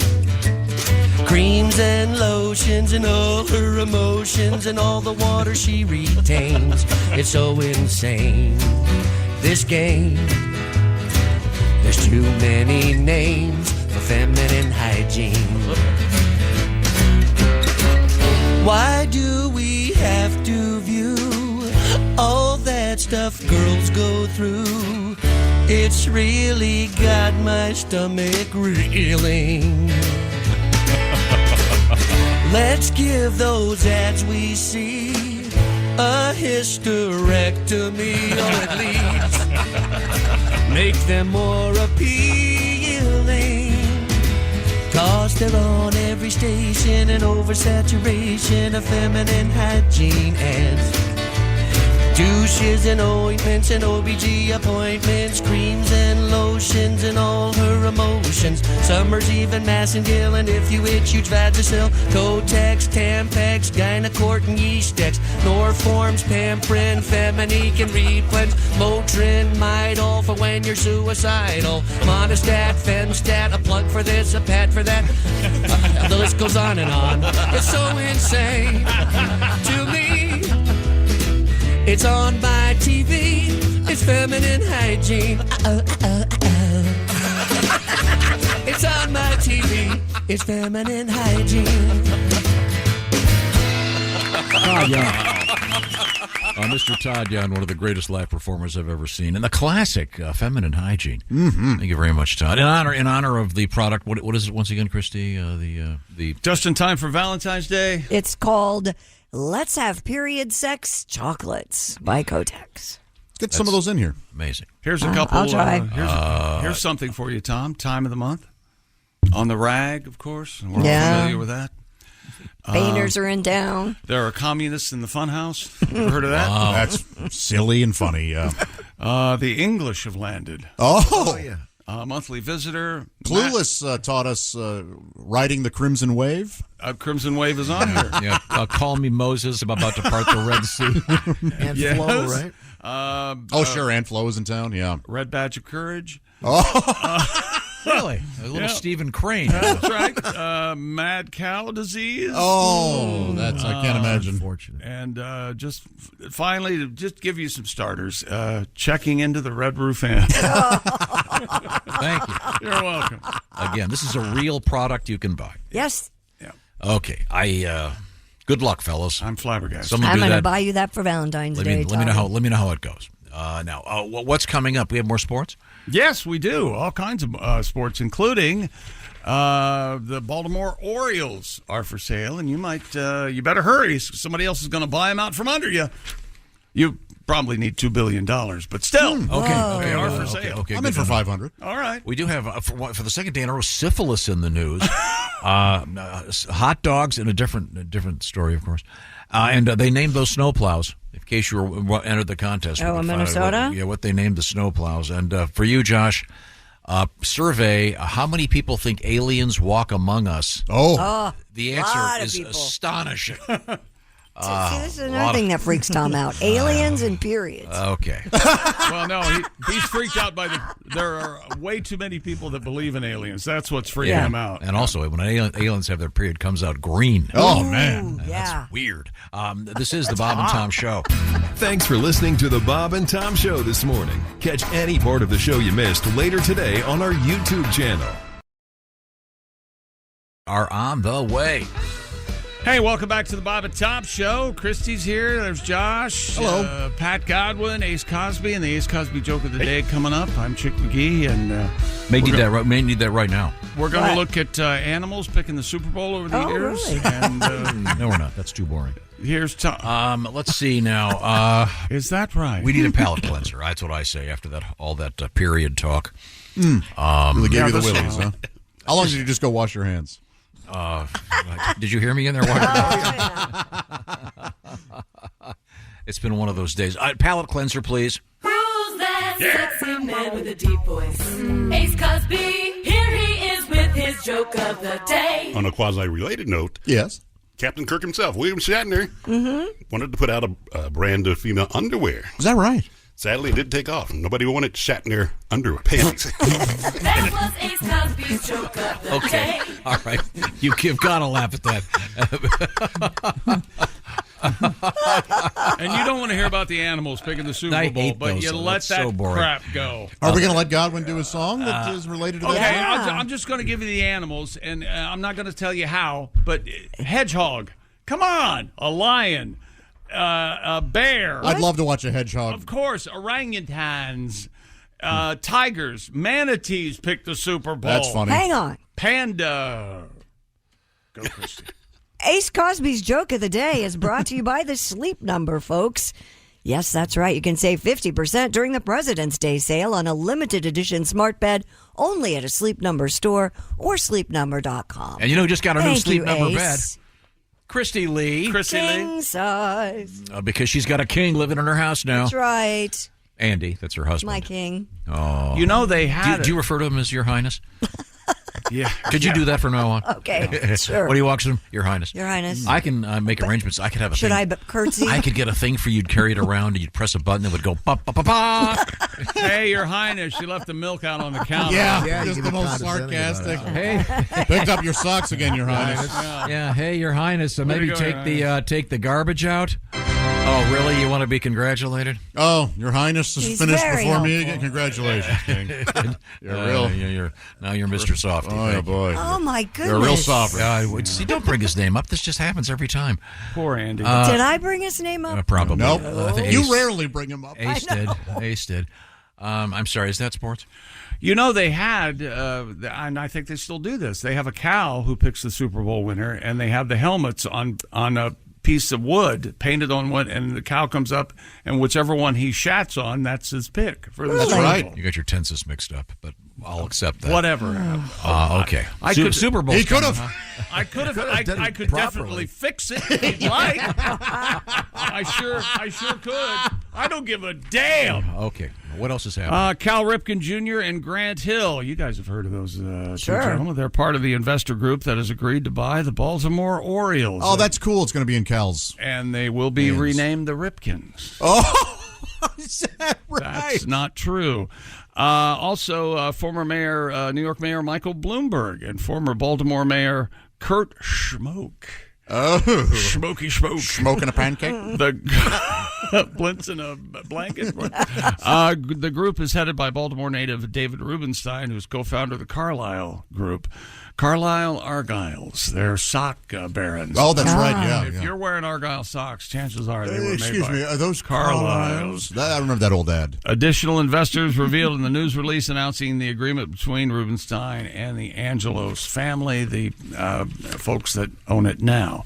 The PGA Tour is getting a $3 billion investment injection from Strategic Sports Group. You want to guess who that is? Strategic Sports Are they Group. located in the Middle East somewhere? Yep. The deal gives players access to more than $1.5 billion as equity owners in the new PGA Tour enterprises. Yes, they are now team owners, if you will, and have a stake in how successful across the board the entire PGA entity is, instead of just winning tournaments. But isn't this all owned by Saudi Arabia? Yes. Okay. Yes. And of course, you can get up on your collective high horse. But what would you do if someone said, here's $50 million, Tom, get rid of Chick? Would you fire me for $50 million? Take your time. Lower. I'm negotiating. Lower. A couple $100. A little higher. How about a hot meal? You better pack your stuff. Okay, where Just are enough we? to cover my legal fees. Yeah, these are world records. Let's say that. 2 footballs that Tom Brady threw in one of his Super Bowl victories and record-setting career are heading to auction. The 2 footballs used to throw touchdown passes during the Patriots-Seahawks matchup in Super Bowl 49, and one of the balls. If you pay extra, they'll fill them up to the proper level of air. Still, Won't give it up. This is a sentence that someone, I'm just guessing, I'm not sure who wrote this, but whoever did write it doesn't know anything about football, okay? One of the balls was hurled by TB12. Okay. TB12 sounds like some kind of ball powder. Did you And I'll get tell that what, from I- a news service? Rid of the itch. TB12. No, it was. It was hurled. Yeah. I did not write that. I don't believe you. Look It at was the- caught by Rob Gronkowski for a score in the first half of the big game. It continues. The Gronk ball actually tied Brady with Montana for the most touchdown passes in Super Bowl history with 11. Didn't Keanu Reeves play Johnny Utah or something? Yes, in Point Break. Point Break? Was it Point Break? Yeah. Like instead of Joe Montana, he was Johnny Utah. That's a great movie. Point Break? That's a great. I haven't seen it. Really? The original? Oh, Yeah, the haven't seen original's great. Is fun. Swayze and It's Kurt Russell? Yeah, It's got- cool. It's a cool movie. It's They Swayze. surf out of a helicopter, don't they? Or a got- plane or something? It's got great parachute scenes. It's Yeah. really good. the Gotta Have Rock and Roll Auction House told TMZ that they are expected the footballs Can $1 million each. Doesn't that name seem? I don't know. What was it again? Gotta Have Rock and Roll Auction Yeah, House. it's Sounds like it's not legit. It sounds like a Is that what bar in you're saying? Tokyo. Where Yeah. they're trying to use like American phrases. and stuff Yeah, it to doesn't- Walk and roll. Usually those things have really serious names, and Yeah. I don't know. Yeah, like Christie's auction house. Yeah, I just got to have rock and roll, hot dog, fun time, Coca-Cola house. Yeah, right. That sounds, That's what it's. Gotta have rock and roll, puppy dog on the porch, mowed fresh grass. So we'll see what they go for. We will see. Look. And that's sports. Kids, I don't know what's wrong with these kids today. Kids, who can understand anything they say? Who can understand anything they say? Ah, yes, the great Paul Lind. Thank you, Paul. Christy Lee is at the news desk. And what do you got over there? Analysis of ancient DNA offers some insights into the origins of syphilis. Oh, boy. According to CNN, it has long been believed that the sexually transmitted infection emerged in the Americas and migrated to Europe after the expeditions led by Christopher Columbus. Thank you, Chip. That's not true. Now, researchers used paleopathology techniques on 2,000-year-old bones unearthed in Brazil. I bet that company doesn't get a lot of phone calls. Paleopathology, hello, how can I help you? Found the earliest known genome evidence, geometric, whatever. Genomic, I think. Genomic evidence? Genomic or genomic? What do you think, Josh? Well, it's a genome, so it'd be genomic. Genome. It's actually everything's genomic. That's right. Evidence. Actually, it's Hanama. Oh, thank you very much. Wasn't Genomic your Sherpa guide? He was, yeah. Oh, I miss him. I hardly knew him. No, that was Niblick. Yanomik, Niblick, Sherpa. That's right. Remember in my favorite year, he goes, who the hell is Niblick? He's my Sherpa guide. How about if we say it like this? The evidence in the genome that's found that the bacterium that causes syphilis and 2 other related diseases were actually in this particular bone. So, we're not, Yes. so wait a minute. So no more blaming Whitey? Yeah. I guess if you want to look at it that You way. mean after all these years, we can get rid of the myth of syphilis? Their analysis suggests the bacteria first evolved. Now, did you ever have to read that far in back school? as 12,000 years ago. Now, did everyone in your class call it the myth of syphilis? Oh, there were jokes. Or am I the only one? No, everybody did. Albert Camus, the myth of syphilis. Would you vote for any presidential candidate who went up there and said, hasn't Whitey been through enough? Drag him through the mud again. Well, this is serious business. All these years that so all Columbus did was just spread it around more. I think it's probably from the bats in China. That's my theory. Because, my extensive background in genomic or whatever the hell it is, I have no idea what I'm talking about. Genomic evidence. But that's a big story. It's been a busy week for the syphilis PR person. Yeah, it has. Is that the number one STD, syphilis? It sounds like No, it's up the most. It's the most. Syphilis is we had a story. Yeah. Syphilis is the big one. Big number increased. one. Yeah, they traced its origins to Panama City Beach in 1987. a girl named Marcy. Yeah, apparently quite the whore. Yeah. When we come back, she got around. We have OnlyFans in the news. Did you know this is a great story? There's something called the Minnesota's Legal Marijuana Now Party. Oh, no, I mean, it's not a function. It's a political party. That's the name of the party? Yeah, they've got a presidential candidate, and don't throw your vote away. We'll find out about that when we come back. This is the Bob and Tom Show. Hey, thanks for listening to the Bob and Tom Show this morning. Get a look at today's show on our YouTube channel. Hey, Fidelity. What's it cost to invest with the Fidelity app? Start with as little as $1 with no account fees or trade commissions on U.S. stocks and ETFs. That's music to my ears. I can only talk. Investing involves risk, including risk of loss. Zero account fees apply to retail brokerage accounts only. Sell order assessment fee not included. A limited number of ETFs are subject to a transaction-based service fee of $100. See full list at fidelity.com/commissions. Fidelity Brokerage Services, LLC, member NYSE, SIPC. Whether it's a movie night or just midday, Skinny Pop is a salty snack that keeps on giving. Made with just 3 simple ingredients for an irresistibly delicious taste and a large serving size that lasts. Deliciously popped, perfectly salted. Skinny Pop, popular for a reason. Shop Skinny Pop now. .com. Hey, welcome back to the Bob and Tom Show. We're going to have an incredibly insightful listener email in just a moment. There's Christy Lee at the news desk. Hi. There's Pat Godwin in the performance room. Hello, chick. There's Josh Arnold at the I Hate Steven Singer sidekick chair. And Malibu Pink now available in Steven Singer Jewelers 24-karat gold roses, the #1 gift for Valentine's Day, exclusively and only available at IHateStevenSinger.com. There's Ace Cosby. Hey. I'm Chick McGee, and here's Tom Griswold. Well, thank you very much. And here's the letter. Okay, what's it about? Are you ready? I guess so. Dear folks. Hi. Did anyone else notice that at the same time Christy and her husband started living together, the doomsday clock moved closer to midnight? Coincidence? That's from Mike. Thank you, Mike, very much. I appreciate it. Now, the doomsday clock is isn't it somewhere in Europe? It's fake, whatever it is. It was Sweden. a big cardboard picture of nothing. It's a photo op. Yeah. But I mean, it's anticipating the end of the world, right? Yeah, aren't we 90 seconds from doomsday or something? How close we might be to the end of the world. Sweet release. There it is. It is 90 seconds to midnight. That's ridiculous. But it has been as far away as 15 minutes. Has it really? Yeah. Whoa. Absolutely.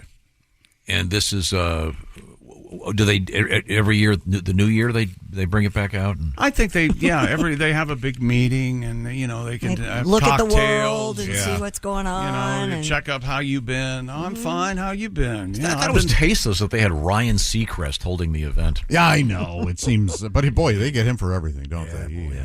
Have Seacrest and what's that guy that you like?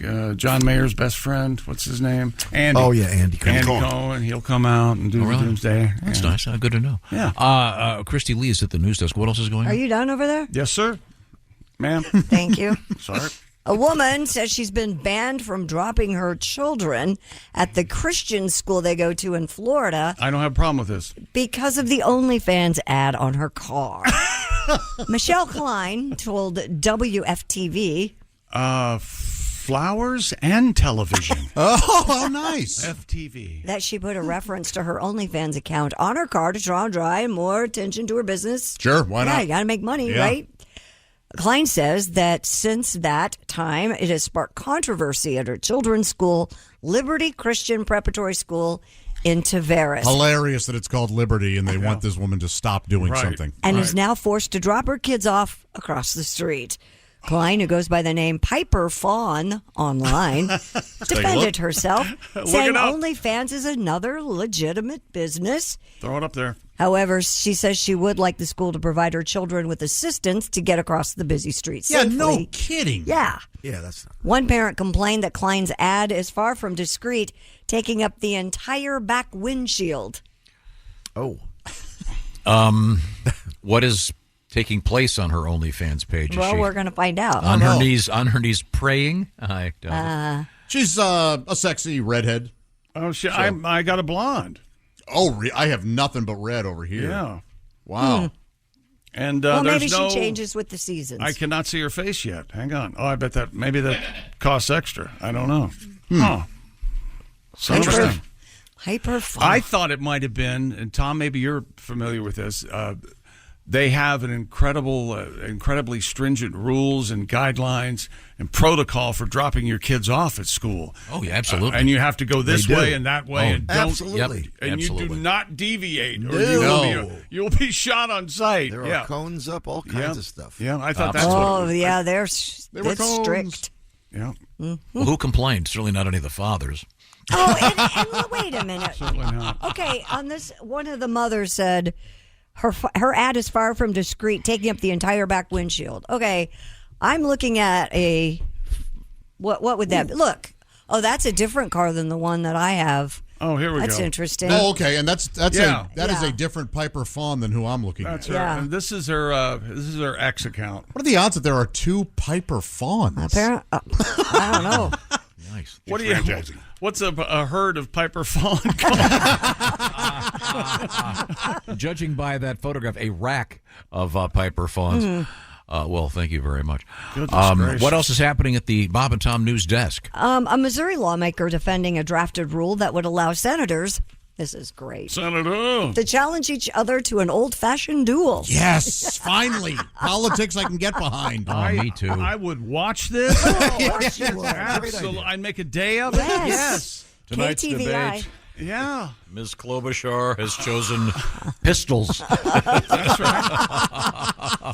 KTVI reports a proposal to allow duels to settle conflicts made the rounds in the state Senate earlier this week, though it was not officially filed as a House resolution. Beautiful. It states that senators would agree to engage in a duel if, quote, a senator's honor is impunged by another senator to the point that it is beyond repair and in order for the offended senator to gain satisfaction. I demand satisfaction, Now, I know sir. everything I know about dueling. I know from either Hamilton or from cartoons, Uh-huh. or maybe from the movie Barry Lyndon. Highly underrated. 10 paces, I think turn and shoot. But in the cartoons, you always have to take a glove, right? Oh, and slap them in the Whack face. the guy in That the was face. the old custom, yeah. Yeah. Smack. Oh, I demand satisfaction. An offended senator shall send a written challenge to the offending senator, and those involved would agree to a choice of weapons. Yeah. This is great. It's also called for duels to take place at the hour of high noon. Is that because the light's the best? Probably good lighting. I thought they did them at dawn. It says high noon here. I've heard both, but maybe it's high noon because of Gary Cooper was in high noon. People say I got a bad break. The dueling scene in the movie Barry Lyndon is amazing. It's very disturbing. Actually chilling. Yes, yeah, it's really good. But and then of course Hamilton is there's a big duel in that one. A couple of duels. This is kind of cool. I assume this is tongue firmly planted in cheek Of by course. someone. Yes. Probably. Yeah, they never filed the paperwork. This is in Missouri. Mhm. It sounds like more of a Florida thing. Yeah, I could see that. Well, there are certain instances where I would stack Missouri up to Florida every now and then. Well, I am a Missourian, and So you tell what it's like Florida without the jet skis. No, Lake of the Ozarks is pretty popular with jet skis. Very good. I'd say every now and then Ohio gets up there too with some wackiness. Yeah, nuttiness with football probably. Okay. Yeah, absolutely. Now, if you were going to do a duel, what weapon would you choose? Who gets to pick? That's my question. In traditional duel rules, if I walk up to you and demand satisfaction, do you get to pick swords or? I think that the one not demanding satisfaction gets to pick. I think. Is that how it works? Yeah.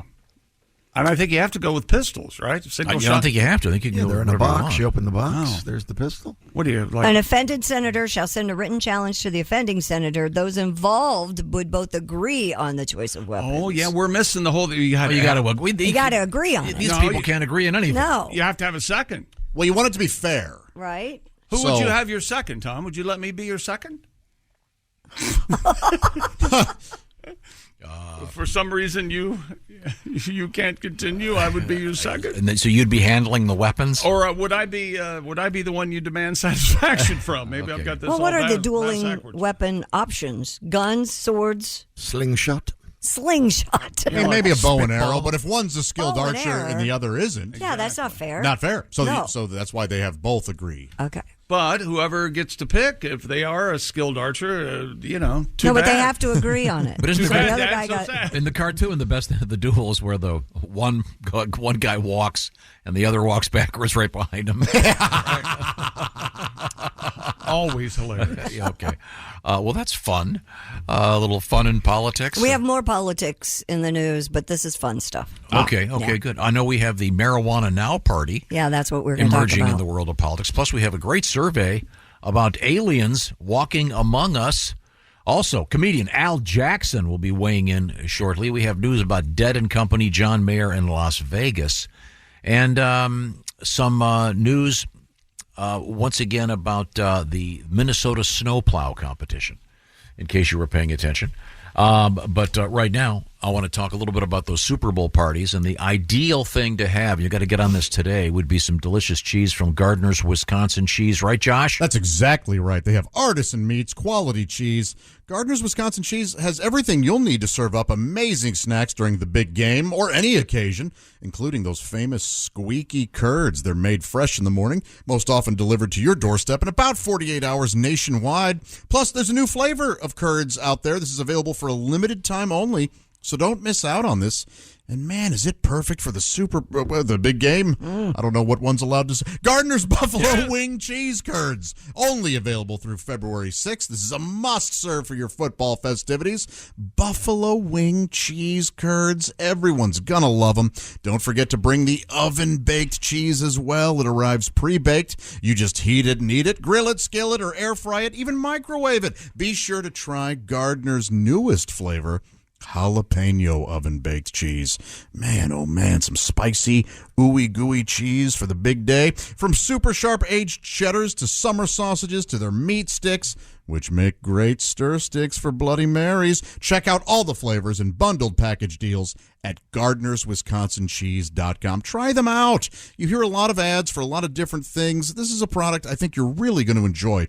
Please give them a shot. Cheese is always a great idea. And right now, receive free cold pack shipping and free cheese curds when you spend $59 or more at GardnersWisconsinCheese.com. That's GardnersWisconsinCheese.com. Simply delicious stuff. We have some spicy meat sticks on the counter right now here. Oh, and if you're stirring your Bloody Marys during your Super Bowl party with plastic sticks, you're responsible for global warming. Yes. What you should be using, of course, those delicious meat sticks from Gardner's Wisconsin Cheese. Coming right back, it's the Bob and Tom Show. This episode is brought to you by Indeed. When your computer breaks, you don't wait for it to magically start working again. You fix the problem. So why wait to hire the people your company desperately needs? Use Indeed's sponsored jobs to hire top talent fast. And even better, you only pay for results. There's no need to wait. Speed up your hiring with a $75 sponsored job credit at Indeed.com/podcast.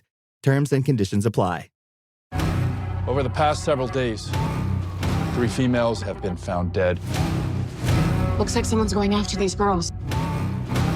Then they have to know to watch their backs. Streaming now. You really want what happened to this woman to happen to you? Exactly why I need to keep going on this. Starring Emmy Award winner Amanda Seyfried. I'm worried about what you're gonna find. So am I. Long Bright River. A limited series. Streaming now. Only on Peacock. The Bob and Tom Show. We're all here in our places with bright shining faces, and I believe we have a special guest. There he is, a special guest. Oh, we're joined by comedian Al Jackson. He is clean. Am I still a special guest? It's been of some years. I want course. to be Fam Bam. Fam Bam. And Al is a reporter and a staff member. He's on the panel all the time on the TV. On the Daily Blast Live, DBL, you can see the handsome Al Jackson.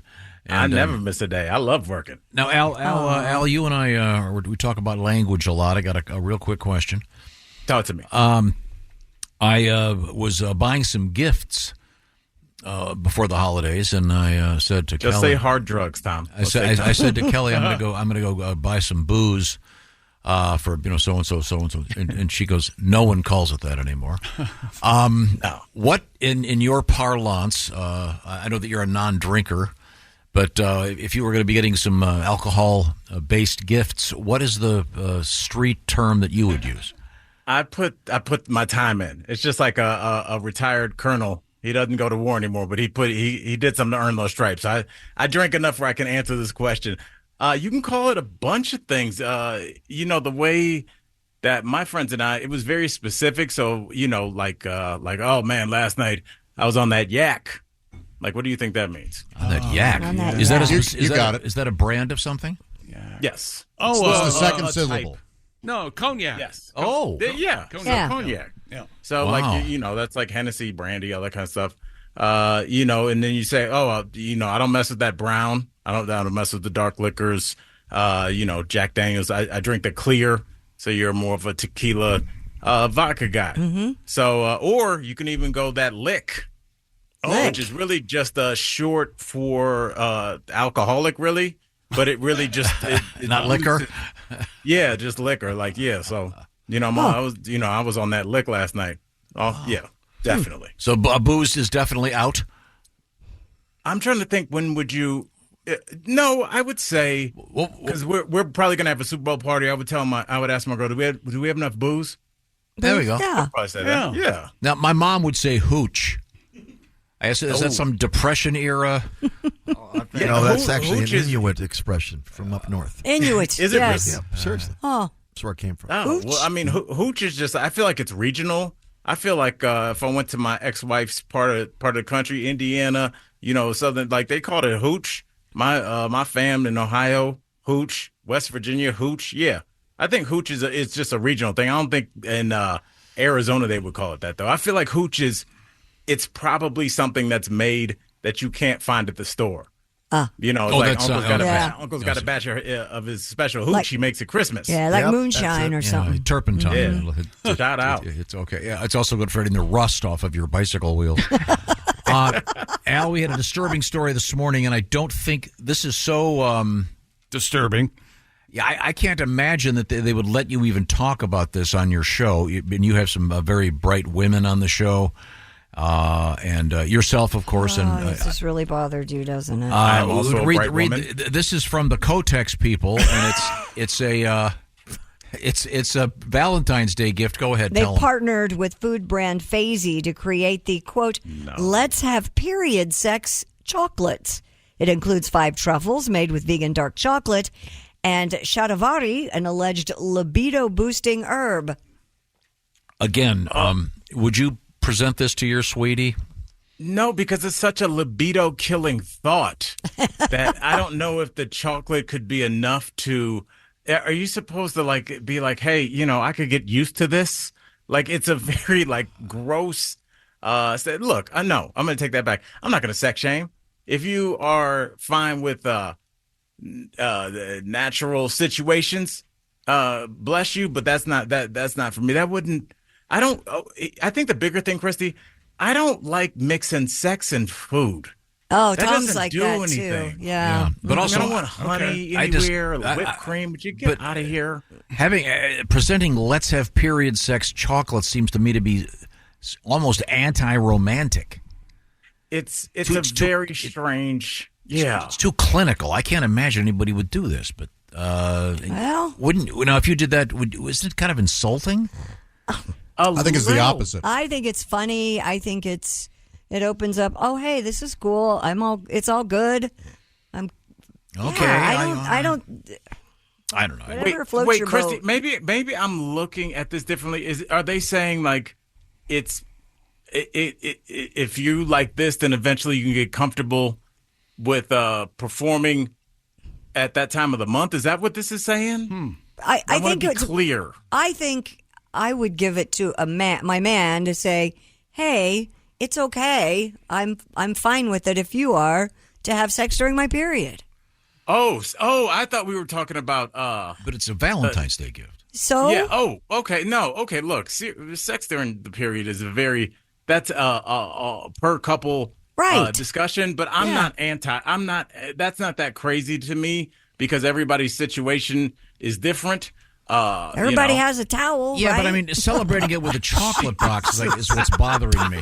Damn it, get your towel, honey. It's time. Let's go. Well, open up the box. Open up the box. It's got black towels, Clorox, and a box of chocolates. Let's do it. Clorox. I got the scab rag. Wonders why I love Christy. The nonchalant way she said everybody's got a towel, and it's like. Yeah, and I mean, really, truly, and there's that towel has been designated, and sure. A loved one that's visiting goes to reach for it, and you tackle them like they're about to set off some against the wall. Hey, baby, it's my birthday. Look for the brown towel in the closet. Yes, I'm just saying. It weirds Tom out to even think about it. It's an odd way to celebrate the chocolate's the part that bothers me. No, it's not. It is. No, it's not. It's a tough conversation to have. The chocolate you eat before because it's libido enhancing. Okay. All right. Okay. Sorry, Al. This is the kind of topic your producers wouldn't let you touch, I assume.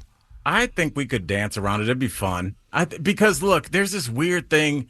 Our audience is probably 52 plus our demo, and it's always like, well, they don't want to talk about. I'm like, these people have grandkids. They've had sex before. Yeah, it's fine. It's usually when you go to a college and you just say, so my girlfriend and I are thinking about having sex, and then it's just you feel the tension of a 19-year-old that's ready to write a blog.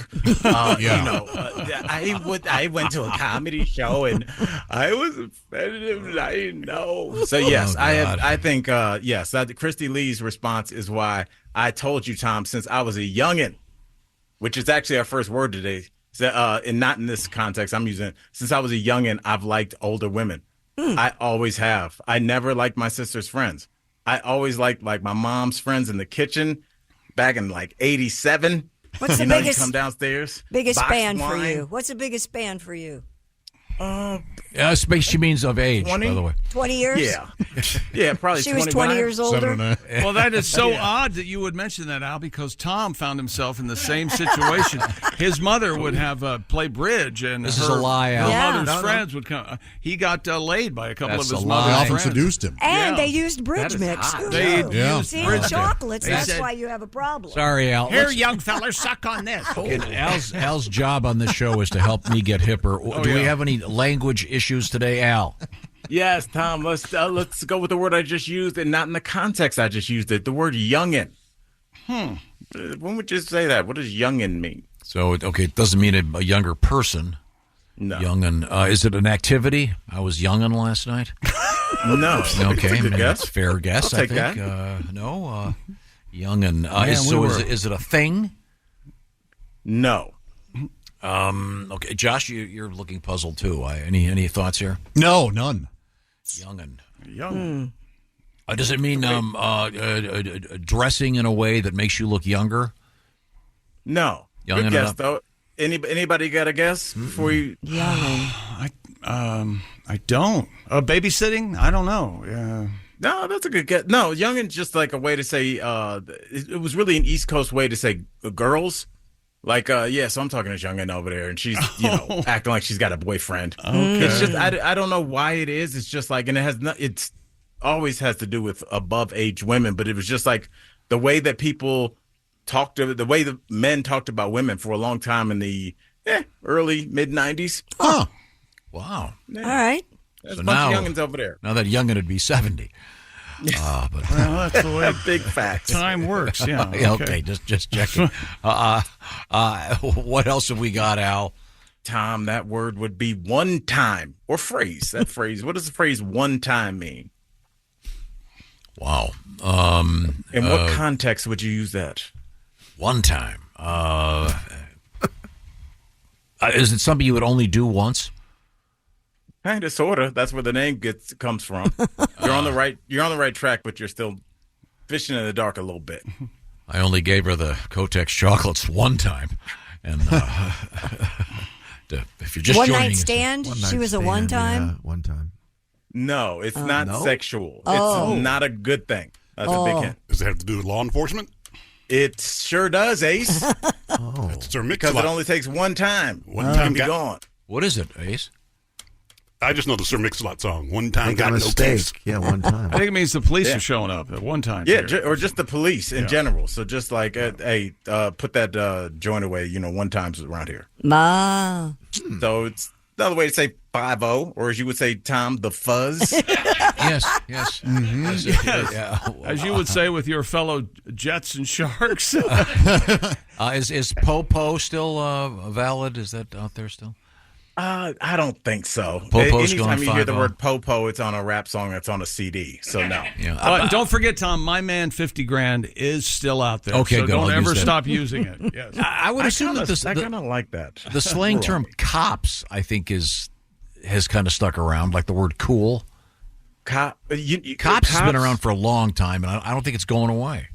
No, cops is just like, it's a word now. It's not even considered slang. Almost like cool. I don't think cool could go away. You know what really made a comeback is awesome. Yes. I didn't know awesome would come back, and dope. I was looking at some influencer, like a 20-year-old girl. She was doing some kind of promo for some kind of stretch pants. And she goes, guys, these pants are really dope. And I was like, oh, that was like a word that rappers in the early 80s, like we interviewed DMC from Run DMC, and like they were saying that then, and the dope went away for like 20 years, but made a weird resurgence. So yeah, there's some words that come and go. Netflix had that show, and I was like, oh, is that back? About young black guys or whatever. And yeah, it was called dope. Yeah, it's super weird. It's a very like a good nostalgic word that became like because dope it also kind of doubles as cool. I think dope referring to drugs is kind of old school. Like somebody says, "Go give me some dope." It's like usually that was happening in the 70s. But now if you say something's dope, you'd be like, "Oh, you got an 88-inch screen? That's dope. How'd you get that? How much was that?" So it's like it's kind of like a synonym for cool. I always kind of felt like there was a racial line between dope and awesome. Like dope essentially means awesome. But white guys said awesome, and black dudes said dope. Yeah, Trevor says awesome. Yeah. Okay. A lot of black dudes, including myself, say awesome now. Like okay. You could just go like, dude, I went to Thanksgiving at Josh's. Dude, his mom had a spread. It was awesome, bro. Well, it was dope having you there. Yeah, well, thank you. See, there we go. This race is coming together. We should be holding hands on a poster. We are the world. It's a great documentary. Al Jackson is our guest. Al is one of the hosts of the Daily Blast Live, DBL, on a TV near you. And what else you got for me? We got time for one more word. Oh, Tom, we got one more. So let's just go with another phrase I like. High post. High post? High post. High post? Yes. Not a basketball term. Not referring to... Not a horse racing thing? Is it a social media post that gets a lot of likes? No, that's a good guess, though.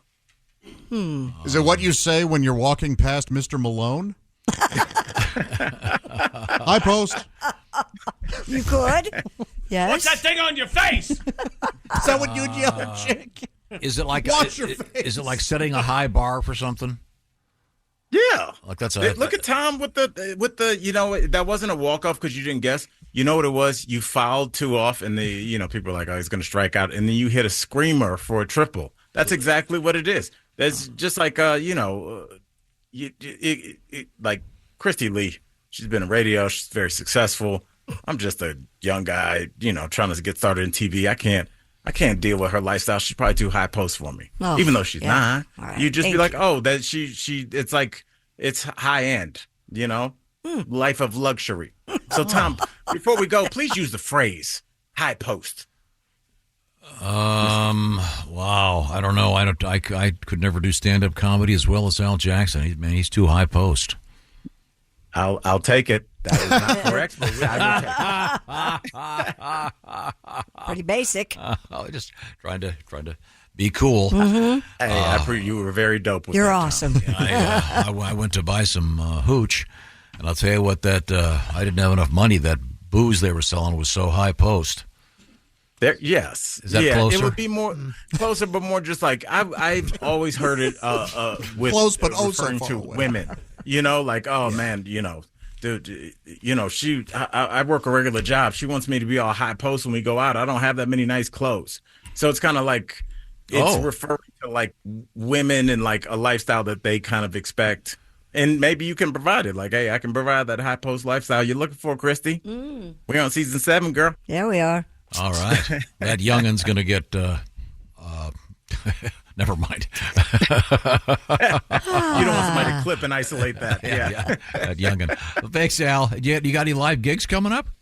I do. I'm at the Denver Comedy Lounge for Valentine's Day, 2 shows, 6:30 and 9:30. And Tom, please, I want to let everybody know I have a music and a comedy album, both available just on my website and on my Instagram, Al Jackson Live, Al Jackson IG, my Instagram, and my website is Al Jackson Live. So all that's there. So yeah, pick up both of them. I hope you like it. People like my album. It's so weird. I just did it for fun. Okay, cool. Thanks, Al. It's always a pleasure. We'll look forward to talking to you next week. And right now, a couple quick things. Wish you'd come visit us. I wish Al would come visit us. It's been so long since we've seen him in person. We'll get him out here. Okay. Looking forward to that. What do you got coming up, Christy? Coming up, we still have Minnesota's legal marijuana Now Party. How many Americans do you think feel that aliens are living amongst us? It's a pretty high number. Pretty high number. I was kind of surprised. 80%. It should be high. And if you've ever... And by the way, they're allowed to vote. The aliens? Yeah. We're talking about aliens like from Mars and stuff, right? You and I Okay. have the same memory. When we were kids, we saw the commercial that said aliens need to report to the post office. And it wasn't aliens from outer space. It was aliens from other countries. They didn't make that clear. It didn't make it clear. When you're a kid, you're going, hey, it's amazing. They're like, wow, they're here already. We're Huh? going to go to the post office. We don't even Plutonians that come here and check it out. I want to see the flying saucers. Right now, the Bob and Tom Show is sponsored by BetterHelp. It's a common misconception about relationships that they've got to be easy in order to be right. That's not true. Take some work out there, and maybe you want to work a little bit on yourself in this great 2024. Things are going great so far. Let's keep them going great. That's where therapy can come in, and BetterHelp is a great way to access therapy. What it's about is becoming the best version of yourself and doing it in a way that's convenient and flexible and suited to your schedule. The way it works is you can get lined up with one of 25,000 therapists by filling out a brief questionnaire. You'll get matched with a licensed therapist, and by the way, you can change at any time if you want to, no additional charge. But the key to this is the therapy itself is done online, so it's done via whatever, like a Zoom call or a phone call or texting back and forth. That's the way it's done to keep it so flexible and so suited to your schedule. You don't have to leave work, get in a car, drive there, sit in the lobby. No, it's just much, much quicker and much, much more convenient, but at the same time, you're getting quality therapy. So get the details by going to betterhelp.com/BT show. Add that /BT show part to get 10% knocked off your first month. So you can become your own soulmate, whether you're looking for one or not, by going to BetterHelp, H-E-L-P, betterhelp.com/BT show. When we come back, we have interesting news about a lady who didn't even know she was running for president, but she is. We'll find out about that. This is the Bob and Tom Show. Just got to get a hold of us? Call, fax, mail, or email. Get all the contact information you need at bobandtom.com. This is the Bob and Tom Show. And you. Hey, welcome back to the Bob and Tom Show. I believe we're over at the news desk with Christy Lee. Is that I correct? believe you're correct. A Colorado woman discovered she is on Minnesota's presidential primary ballot. Whoa, From a Google alert. Ms. Crystal Gable told the Minneapolis Star-Tribune that after clicking on the Google alert, she learned that her name had been placed on Minnesota's March 5th presidential primary ballot as a candidate for Minnesota's Legal Marijuana Now Party. I love a nice one-issue party. She went on to say, I did not give consent to be on the Minnesota ballot for this race. Once candidates have been submitted for the ballot, changes cannot be made, though. And Gable is now encouraging Minnesotans not to vote for her. You know that's going to backfire. Mm-hmm. So you'd be wasting your presidential vote? Yeah. Okay. All righty. Interesting. So a Colorado woman can get on a ballot without wanting to. But she's running for... But somebody who's actually running can't get on a ballot in Colorado. Yeah, Interesting. apparently. Mm-hmm. This is really complicated. Maybe if I smoked marijuana, I'd understand what just happened. I don't know what's going on here. Does she have a slogan? What was a chicken in every pot? What would this be? A pot in every kitchen? Yeah. Very good. A bud in every bowl. There you go. A joint in every jar. I don't know. Yeah. What a weird thing. Yeah. Wonder how they got her name. I mean, yeah, how the hell? Is she part of that group? I don't know. I think Is she? I forget. I read the whole article. I think she was, lived there or something a while back. Okay. I'm running whether you like it or not. But she's respectfully declining. But they it's still can't on take the- her name off the ballot. Right, And right. again, as you pointed out, getting your name on a ballot here, I don't know. It seems to be either too easy or too hard. Yeah. What's going on here? What the hell's happening? I don't know. Well, who cares? New survey reveals 1 out of 3 Americans believe aliens live among us. Boy, that explains a lot. According to the poll of 1,000 people conducted on behalf of 33%? wealthofgeeks.com. Am I the only one in here that would be of that ilk? I think it could be possible. They live.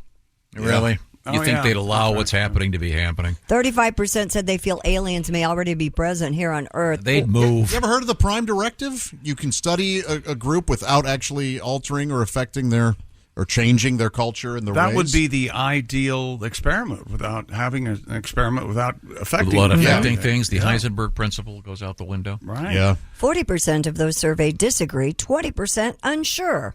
When asked who they feel may currently be an alien, And 12% acted like they weren't home. Something. This is good. Yes, that's actually a very astute observation. Right. It might be higher than that. Exactly. I would say closer to 90. Yeah. When asked who they feel may currently be an alien, 40% stated their current boss is a definite possibility. Well, that's silly. I'll tell you what, that some bitch is an alien. I know he is. Jesus. I'm not going to work Saturday. No way. A third said they feel a certain celebrity may not be originally be from this planet. I wonder what celebrity I they're want to see, thinking of. what is it called? Is it the Venn diagram of people who believe in aliens and people who believe in Bigfoot and people who have master's degrees. I'd like to. Oh, see. look at that. I think it's a small intersection. Yeah, he's a... I have 2 bachelors. Doesn't that equal a master's? I think it does. Yeah. Yes. Thank you. They have playing cards. That Right, you can trade. You can trade them and see what it's worth. Yeah. 55% of those polled believed in the existence of aliens, while 35% do not. Okay. Godwin, where are you at on this? I don't believe. You don't? Nah. I mean, I think there's something out there. I don't think that You we're don't think- alone. Well, You then don't you think do. they've gotten here? Then you do believe. I don't think they're among us, I mean. Oh. You believe in the existence of aliens, but you don't believe they're here on this planet. Correct. Okay. Interesting. I think my 16-year-old daughter thinks I'm an alien. Oh, yeah, there's a good chance. Yeah. Pat, your son's what, 13 now? 13. Oh, yeah, he thinks you're. Oh, yeah, that happened a couple What years the, ago. what the hell are you talking about? I think you're an alien. Yeah. You're our boss, right? Yeah. Wait a second. It's okay if they're here. I mean, for now. Yeah. As long as they don't turn on us like Yeah, they're just studying us. that movie. They're What was not that going to movie? have to turn on us. We're turning on ourselves. That's true. We're in Well, Mars attacks. Yeah, Mars attacks. We're an alien race to officially make contact. 45% of people feel our current world leaders are the right people to represent Earth. Really? Really?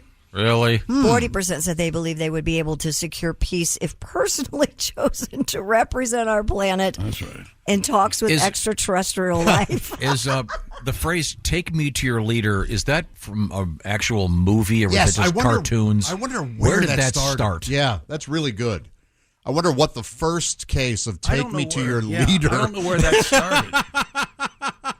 Would you want to be in talks with the aliens? It has to be. No, because you never know what'll accidentally set them off. Right, In we Mars saw Attacks, Mars Attacks. they released the doves, Yes. a sign of peace for us. Yeah. But who knows? Didn't you get the feeling those Martians would have attacked no matter what? Yeah, I kind of got that feeling too. But to serve man, it's amazing. Yeah, I mean, is "take me to your leader" supposed from like some old war film? Maybe, and then it became that's how people would talk if they met another species. I gotta.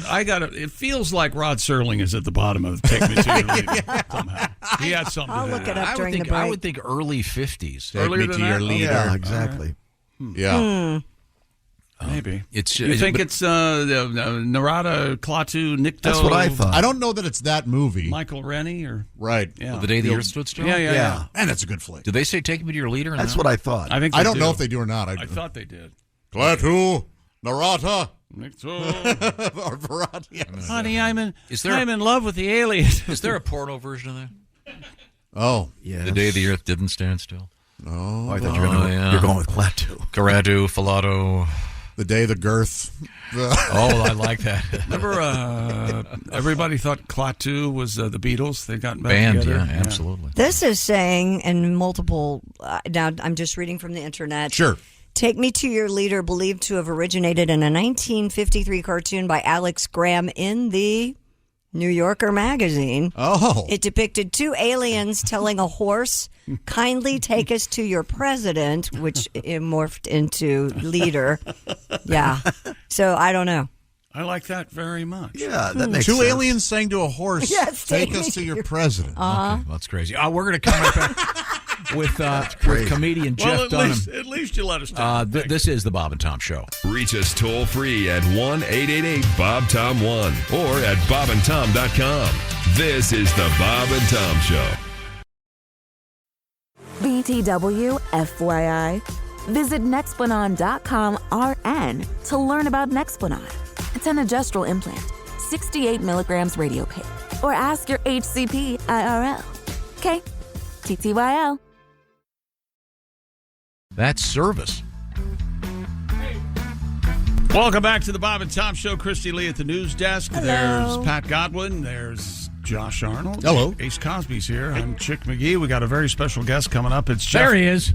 Jeff Dunham. He's got a big Valentine's Day special coming up called I'm with Cupid. It premieres February 3rd. So it's not like the T-shirt that says I'm with Stupid. Exactly, Tom. Well done. Way to pick up on that. With the arrow pointing at you. Hey, Jeff, good morning. Good morning. I gotta say, it's been a while since I've been on with you guys. You guys got a switcher and a whole deal. This is a high-tech thing you got going. Damn right. We got to keep the gerbils running to keep the engine going, but other than that, we're fine. Yeah. But I'm amazing. I'm a fan of the this is going to come out wrong. Of course it is. How do I say this?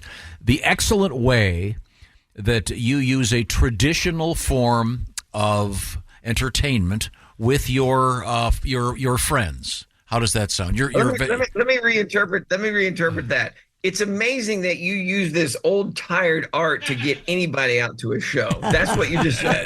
No, to me it's better. I love it that it's not AI or CGI. Yeah, that's exact. It's real. This is happening. Tom, I appreciate that, Tom, very much. And it is. I do think that's one of the kind of interesting things about this art form is if somebody does it well, that it's a little bit like their own special effect.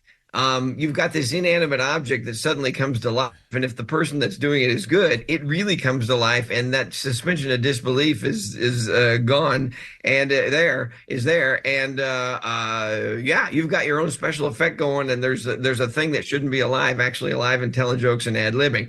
And see, that's what's interesting to me. I'll just do a side note here. So Disneyland used to have the Bear Time Jamboree, right, which was just like Chuck E. Cheese. They had the inanimate come to life, and it's robots, and it's the exact same show every time. This is how you can show to a comedian how an audience is different, because you bring in they would fill that theater up with a slice of Americana and foreign folks in there, and the bears would be singing and dancing and telling jokes, and people were laughing and clapping and having a great time. Get that audience off, bring another audience right in, same time, same temperature of the room, show is exactly the same, jokes don't, it's all on computer, but the show dies, and people are going, well, these guys aren't funny, this sucks. That shows you how different audience are. Sure. Different are, and it shows you how important it is. If a comedian knows what he or she is doing, you got to be able to read that crowd and go, well, this is not working, I better go this direction. So anyway, I went on a tangent, but that was one of my... but I am a fan, and I still get that mind trick where I start listening to the dummy. That guy, I still get fooled, and you kind of forget, wait a minute, who's in charge here? Jeff, have you ever had a fan come up afterwards and say, I cannot believe what Walter said tonight? What do you do when he says things like that? Did they? See, that's the reality. Right. Well, see, my favorite thing, though, is the 20 years of doing comedy clubs, when I would come into like you guys and do the studio live, you don't know how many times that the sound guy, the engineer, before the thing would be setting up and then would set up a mic for me and put up, and even during the set or when it began, would panic and get another microphone and put it in front of Walter. Yeah, amazing. Wow. Now, does the new special from Jeff Dunham is entitled "I'm with Cupid"? Dare I ask? I think I know the answer. Who's playing Cupid? Yeah, that's Walter, and he calls it elder abuse. He's dressed up and he's pretty much naked with a diaper on and some wings and a halo, and it's not right, but when you first see it, it's laugh out loud funny. So now, he's not happy. Jeff, I've got a question for you with regard to the early days of doing what you're doing. What was your first late night TV appearance, and who was with you on stage? Wow, that's a great question. Nobody's ever asked me that, Tom, and I love the answer to this. I was in college. I had at Baylor University down in Waco, Texas. I had won a competition called American Collegiate Talent Showcase, whatever it was. And they got me on a show on HBO called Campus Comedy. Wow. This had to be 1983, 84, and it was hosted by Joe Piscopo. And we went up to Tufts University in Boston and shot this thing. And the one thing that I did pretty well, I didn't have any of the characters that I have now. It was just a typical little ventriloquist dummy that I had. But the one comment that I kept getting that really got me a lot of work was that I was completely clean compared to everybody else. Mm-hmm. And so on HBO, I was clean. No, that never happened back in those days. Wow. Yeah, that was sort of the dawn of comedy on late night TV, and then with cable TV, it really started to change. And then they kind of cut up comedians, and you could hear a lot. And you could hear a lot of stuff that you never heard before, and that people were taking advantage of that because the days of Lenny Bruce being arrested and taken away were completely gone. You could say just about anything. So did your first character / dummy have a name? Yeah, his name. That wasn't my first. For years, up until I got figured out Walter and Peanut, for years I was trying to find my everyman. So, you got Bugs Bunny, you got Kermit the Frog, you got Mickey Mouse. Those are the guys that are the center of the hub of the wheel of their universes. And I kept trying to find who is that guy? Who is that defining character? And I was using the typical little wooden ventriloquist dummy for years and years. And his name was Archie. It's just a typical little boy dummy. And if people can see over here, so back in the corner there's some typical ventriloquist dummies back there that are really old and scary. And that one in the middle is my first dummy one that I got when I was 8 years old. Little plastic. Little plastic mortar. Yeah, I had a little Knucklehead Smith. Remember that one? Absolutely. Yeah, Jerry Mahoney. Yeah, Jerry Mahoney from Paul Winchell. Yeah, Paul Winchell. Yeah. Well, Paul Winchell, by the way, went from making dummies to working on artificial heart valves. Seriously? Really? Yeah, he was an inventor. He was pre-Jarvik artificial heart, and and then he went on to Paul Winchell went on to do all kinds of voice work. I mean, he was Tigger. Do you remember the scrubbing bubbles? What were they called? Sure. Commercial. Yeah. He did all kinds of voice that people don't realize. Do you do any weird stuff that nobody knows about? I mean, in the world of voice work. I'm not.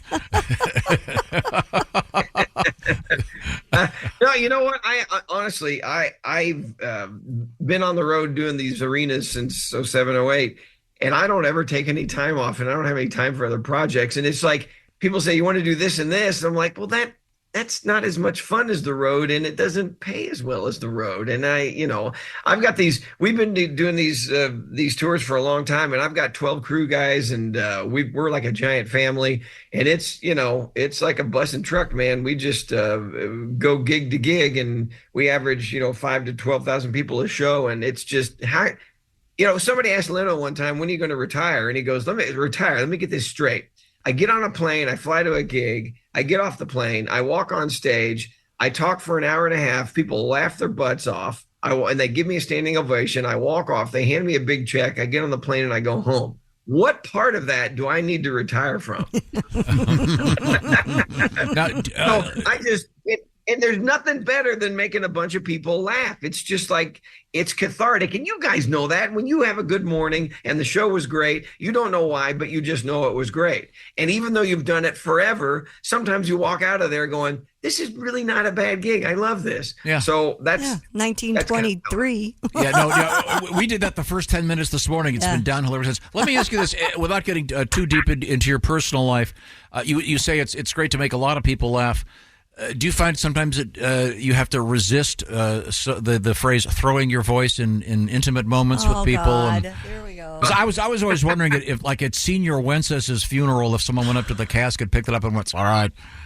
Oh, all right. Yeah. In intimate moments. Now, there's always there's an interpretation of that word. So, there's no dummies in the bedroom if you're asking that. Yeah, I meant like if you're he's a clean comic. No. I mean like if he's at dinner with his wife, And does she go, if you do that thing again when the waitress comes up, I'm getting up and leaving?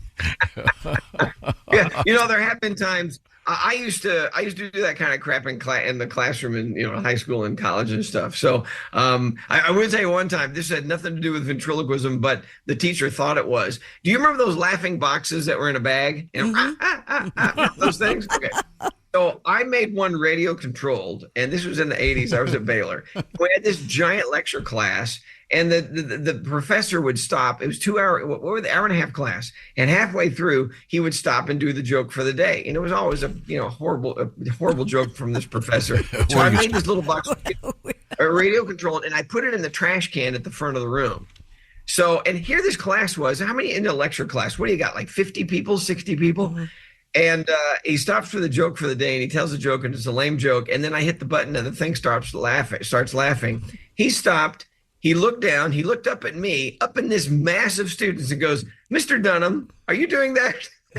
So, that was a huge compliment. But I sat there like, me? How would I? Yeah. So yeah. Well, Jeff, the comedy special will be featured on Comedy Central. I'm with Cupid. And it starts airing in a couple February days. 3rd, right? yeah, 2 days. Yeah, it starts airing Saturday night. And by the way, everybody's in it. Peanut, Walter, Jose Jalapeno on a Stick, Bubba J. And there's another character that has kind of been banned from television. He's still in my live show, but he does not make an appearance in the special. However, there is another character that looks suspiciously like him, but he plays a Greek god, and his name is Archimedes. Ah, okay, yes. Well, and look for Jeff on tour out there and on television. Of course, Comedy Central coming up in a couple days. Thank you, Jeff. Always a pleasure. Bye, Jeff. Always great being with you guys. Thanks for having me. Happy Valentine's Day. Yeah, no, Christy, you thought I was implying that he would manipulate his wife. Yes. Okay, sorry, that's not. Yeah, my that's intention. what I thought you meant. You can imagine Senior Wences in bed, though. No. So tight. Was it? So tight. Yeah. What's going on down there? Leave me alone. What's going on down there? That's what you would do. Once. I've learned that would be very bad. Thank you very much. Right now, how's your 2024 going? I think so far so good. Yeah. Nothing could go wrong now. Yeah, but maybe you feel like it's isn't Groundhog Day tomorrow? Yeah, sure is. Does your food life sometimes feel like Groundhog Day? Like, well, here we go again. Same restaurant or same this or same that. This is where HelloFresh can step up and help you out. You can get rid of those blahs in your food life by incorporating HelloFresh into your food life a couple nights a week, maybe even more. What I'm talking about, of course, is the service that is provided by HelloFresh. What they do is they do the shopping, they do the measuring, they send you the box, all fresh ingredients. You put them together, you've got restaurant-quality food that's significantly more inexpensive than getting takeout. Plus, it tastes better, and you helped out, of course. And HelloFresh has all kinds of different options every week. A few dozen options, as a matter of fact. So, and this would include low-cal or low-carb or good old-fashioned comfort food, whatever you're into. Christy, you've been working on some stuff over there. What you got? And this is one of my new favorite recipes because it's easy to make, it's on the table quickly, and low in calories and carbohydrates. Pan-seared sweet soy glazed pork with roasted carrots and broccoli. 6 easy steps, and once again, you have a wonderful meal from HelloFresh. And again, if you've got that Groundhog Day feel about your food life, this is a great idea. Just give it a shot. HelloFresh.com/BT Show free. Now, why is the code BT Show free? Well, that's one free breakfast item per box with an active subscription for life. So join up at HelloFresh.com/BT Show free. And once again, that free breakfast in each box with your active subscription. Once again, HelloFresh.com/BT Show free. By the way, a lot less food waste, which is very important.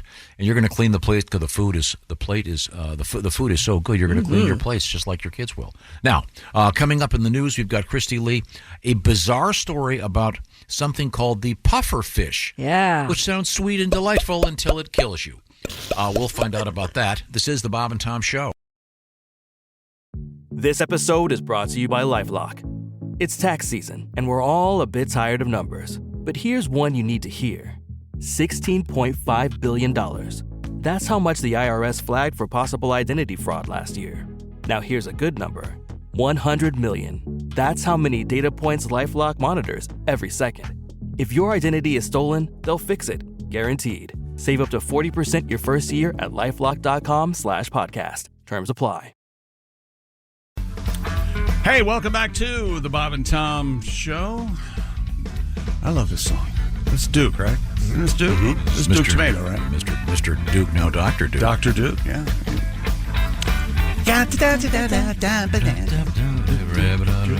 Don't we have something special planned for right now? I thought we did. We do? Or is that am I a day behind? Or A day ahead? A day ahead? I'm not sure. News we failed? Every moment. That's Friday. tomorrow. Every You're a moment day that we're all ahead. together is special. Shut up. You thought it was Friday, didn't you? I thought it was Friday. Yeah, that It's doesn't okay, that happen very happens. often, but- Happened to me last Thursday, remember? I Yeah, thought but it was when Friday. when it does, it's... Interestingly enough, tomorrow is Groundhog Day. Mm-hmm. And sometimes it feels like our lives feel like Groundhog Day. That's one of the great movies of all time, in my opinion. Despite the fact Andy McDowell's she's in it. great in it. Nope, she almost single-handedly ruined it. I don't care if she knows it or not. God. So I don't want to make Andy McDowell upset. You're a lunatic. It's a great movie. The premise is terrific. It's fun. I saw it once. I didn't. It was okay. Ned Ryerson is No in need it. to see it every You 10 know what? minutes. It's closer to what Christy's saying than what Tom's saying. It's a Yeah. fine little movie. Okay. It's all right, okay. Fine. I think it says a lot about contemporary culture. Perhaps sometimes it seems like it's the same thing over and over again. Back to you, Christy. See what I Yeah. just did in there? Yeah. Okay. I Here have a we question. go. Oh, hey. You referenced Post Malone earlier in the show. No, I think... hey, Post. What? High Post. High Post, yeah. High Post, yeah. Because we were talking about what Al- a high post was Al with said, Al Jackson. yeah. And the high post was? I forget. I forget. Setting a high bar. Oh, that's yes, right. yeah, right. You're the one that got it correct. You should know. No, I guessed. I didn't know. But then someone said Post Malone. He's the guy that has all the tattoos on his face? Uh-huh. Yeah. Yikes. Very talented man, Good though. stuff, yeah. Yeah, no, I've heard him sing. He's a great singer. Yikes. I'm so unhip. I thought Post Malone was about Ted Danson's career after Cheers. Yes, he played Sam Malone. All that way. I had to really think for a minute. Christy, what have you got over there? Change the subject. Officials in Minnesota have announced the winners of this year's snowplow naming contest. After receiving over 12,000 votes, Taylor Drift came in first place in the state's fourth annual Name a Snowplow That makes contest. sense that would be the winner. Well, at least it wasn't Snowplow Snowplow Face or whatever. No, that's not one. That was, I think, the one the first year. But wait till you hear what came in second. Clark W. Bliswald. Ah. Honoring, of course, the character from National Lampoon's Christmas Vacation, Clark Griswold. The other winners out of 49 finalists were Dolly Plounton. Boy, that's terrible. What? Really bad. Doesn't work at all. No. No, it doesn't. That's not a hat on a hat. That's a pile of crap under a Yeah. hat, I think. Hat on a dump. Wapanite, a Dakota word for snowplow? That's just... Or Wapanite? No, Wapanite? I don't know. I don't even want to guess what Wapanite is. There you go. It's a clean... never mind. No. Beyonce. Beyonce's not bad. Beyonce. I think that's hilarious. the best of them, actually. You're killing me, Squalls. Sure. Yeah. What is that one? Sandlot. A reference to the Sandlot. Sandlot. Killing Me You're killing me, Smalls. Smalls. Oh, it's a great little And movie. a squall would be a storm, of course. Yeah. You need to see Snow Sandlot. Squall. You would love it. The What is kids Sand- would love it. I've never... Sandlot and Sandlot 2, they're both great. I love the way you start every one of these conversations. I'd rather not talk about it. Never I'm not heard aware of of it? it. Don't know anything about Oh, it? no, I'll talk all day about it. It's about young people playing baseball. Sounds like fun. You I've would never heard love of them. it. Is it Bye-bye, Birdie. a recent movie? No. No, From 90s. No. 80s, 90s. Wow, okay. Cute little film.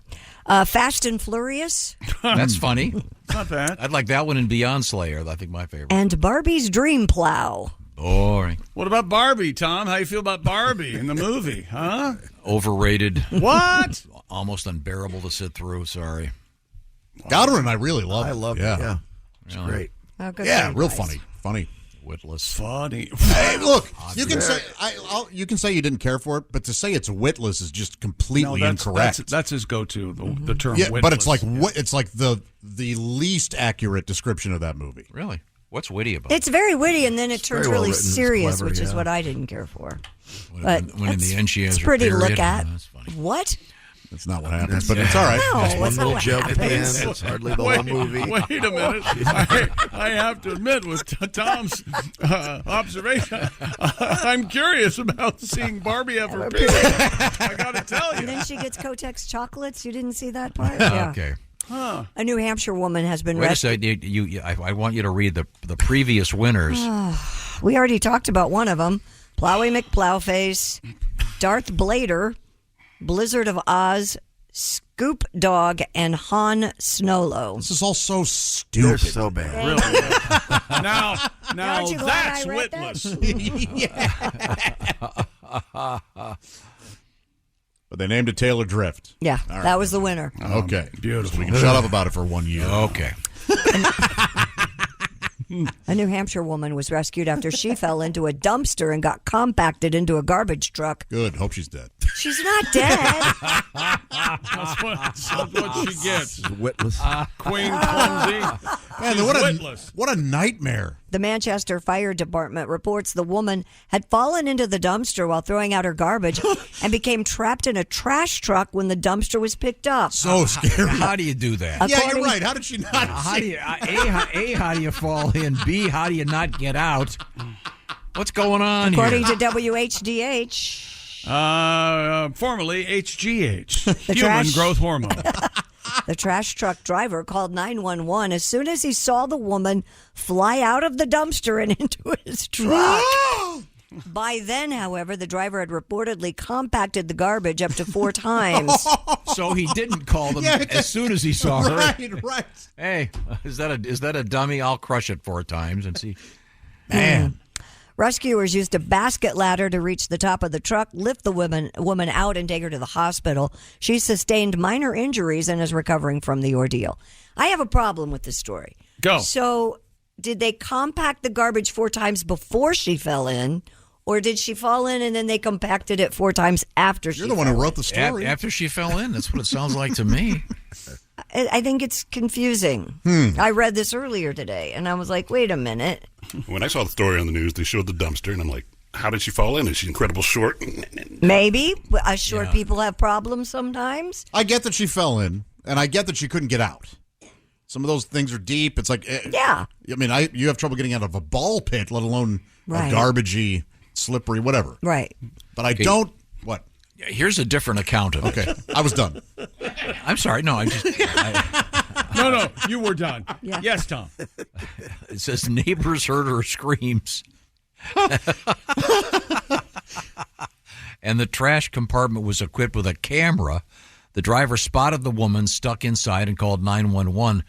By then, the driver had reportedly compacted the garbage up to 4 times. Okay. So the other version that says he saw her flying out. So he's looking at a camera at the garbage, and this calls it her misadventure. Something's weird here. I know. That's what I'm saying. There's something doesning add up. Well, for good. me. Thank goodness she's all right.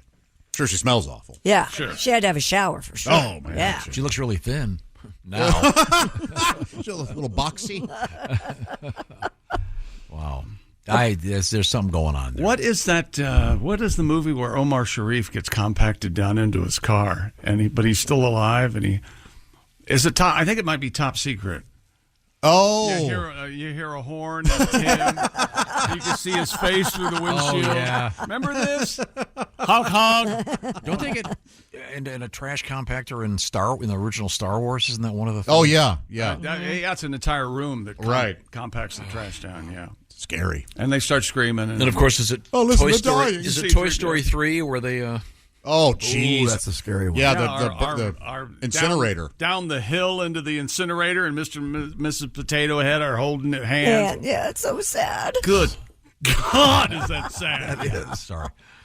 This is sad. A Brazilian man has died after cooking up a deadly puffer fish that was given to him as a gift. Yummy. I have a theory on this. Yes. It's the name of the fish. Yeah? A puffer fish sounds kind of fun. Yeah, but they're known to be poisonous. Super venomous. Yes. But I'm just saying they need to rename this thing. According to the website Newsflash, Like poisonous spine fish or something? Yeah. You know, the Grim Reaper. Something. The Don't Eat Me? Yeah. The man named Magno Sergio Gomez and a friend had never handled the species before, but allegedly gutted the fish, boiled it, and ate it with lemon juice. Mm-hmm. Brazil reportedly home to 20 species of pufferfish, also known as blowfish, which possess tetrodotoxin, a potent poison that is deadly to humans. Hey, does this fish taste... Tetrodotoxin. Less than an hour after consuming the fish, the 46-year-old and his friend became seriously ill. Gomez ultimately passed away after spending 35 days in the hospital. His friend survived. And a slow death. Yeah. Good Lord. Raw pufferfish is considered a delicacy in Japan, where it is locally known as fugu. How do you spell that? F-U-G-U. I think it's fugu, isn't it? Well, and then I think it's pronounced Q. Due to the I think it's a foo. Let's Fuck go. you. Let's go with foo. due to the dishes. Norman Mailer. I'm dancing with death over here, ain't I? Norman Mailer used to love it. Due to the dishes Remember dangerous. The Naked and the Dead, the Right. Fugs. Okay, I didn't know. I never read. yeah, the band the Fugs was named after the word that they made Norman Mailer use in that novel. Sorry. Due to the dish's dangerous nature, only licensed fugu chefs are allowed to prepare the raw pufferfish. You know, I'll pass. Yeah. Yeah. No, You know there are what? plenty of Hey, other... I don't need lots of either. I think I'll just have a ham sandwich. Thanks a lot. There are a lot of fish in the sea. Most of them won't kill you. Mm-hmm. Again, the name, the pufferfish, sounds so sweet and happy. Lionfish are poisonous too, aren't they? They are. Yeah, they do. Some barracuda, And too. they never tell the truth. Ah. No. That fish is lying. I'm a dog. No, you're not. No.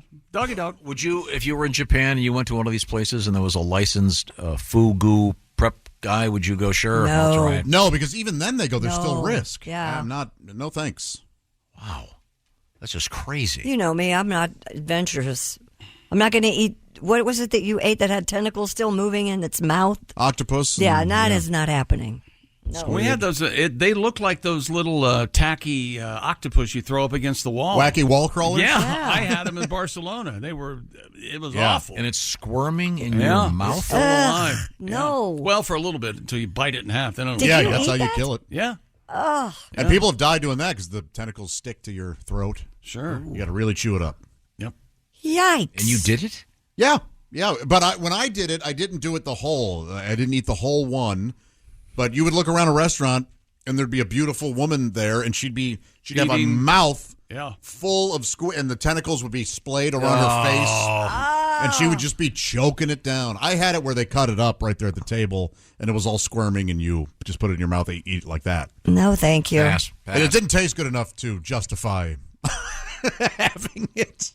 Well, Yeah. you know, and who else was in the restaurant with me and Bob? It was Meadowlark Lemon. He was having pretty much the same dish. He loves it. Meadow, as his friends call him, loved the squirmy squids. No kidding. Yeah, he loved them. Oh, he gets a pass because he was a member of the Globetrotters. That's right. Of course. Favorite team. Canadian authorities say thieves have stolen a 500-pound taxidermed? Yep, you're right. Taxidermed polar bear from a resort.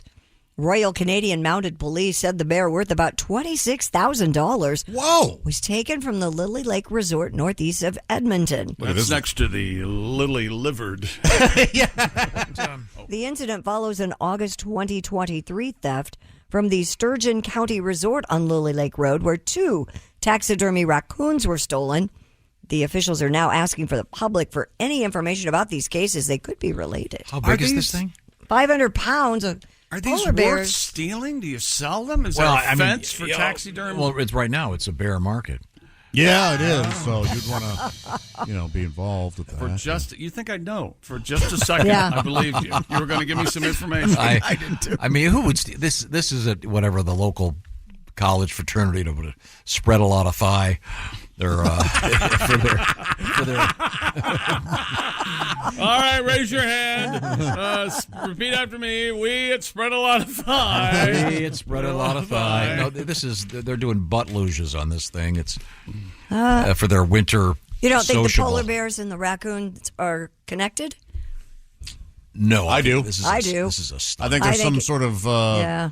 vet out there with a veterinarian out there with a Frankenstein complex who's trying to bring these things back to life. Oh, that's a great. I like that. I don't like this at all. I like that storyline. That'd be a good movie. Forgot about Cocaine Bear. Like Dr. Dolittle meets Frankenstein? Frankenbear. the polar bear that's brought back to life. And real quick, 2 of 3. They're going to find this thing with panties dangling from its they're not. head and holding a bong. Hilarious. We have time for this story. 2 of 3 escaped raccoons are back home after they were lured back home with hot dogs. According to the BBC, a trespasser let the animals out of their enclosure at Sunderland Training and Education Farm in England. Yes. After about a month on the lam, Rocket and Pinch, the 2 female raccoons, could not resist, and who can? The temptation of hot dogs. Sure. Left in a crate on the farm and were safely transferred to their newly secured enclosure. Miko, the male raccoon, however, remains at large. Oh, boy. Yeah, he's out having fun. And very dangerous. They got to find him. He's out there. Why? He's a raccoon. I think he's doing quite nicely. I think bet. so? Yeah. Okay. Well, but the hot dogs as bait. That's how they get the ladies on The View to come back every day. Yeah. Come on, ladies. There are hot dogs in there. Yeah, Is that right? Yeah. Hot dogs and donuts. Let's go. Yeah. Come on. You'll be fine, ladies. Come on. Yes, we have more ketchup.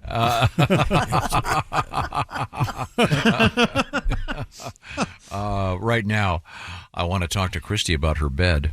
I love my bed. And you're about to upgrade the Sleep Number bed because you got a husband now. Yes. And the Sleep Number bed is designed. I caught one. It's the perfect bed for 2. It's the perfect bed for 1 because Sleep Number has perfected. They have perfected adjustable firmness. Now, I have asked you this many times. I know the answer. Your Sleep Number setting on your smart bed is what? 35. Meaning what? I like a soft mattress. And for the purposes of this discussion and in the purposes of the truth, your husband, Andy, likes a firm mattress, Yes. so his setting is 100. Aha. So both of you can be happy, and you can change the setting at the touch of a button. Very good. Your Sleep Number smart bed has its Sleep Number setting. And by the way, you can be extra smart right now because Sleep Number is having their big President's Day sale, and it's starting right now. You can save a staggering 50% on the Sleep Number limited edition smart bed. And by the way, there is some special financing offers that are part of this deal. So you can check this out right now at sleepnumber.com/BT show. Now, just to take it out, have someone else do a little analysis. How about J.D. Power? They analyze all kinds of things and rate them. And guess what? The Sleep Number smart bed is #1 in customer satisfaction with mattresses purchased in store. The Sleep Number smart bed winning the awards. If you want to check it out, go to jdpower.com/awards.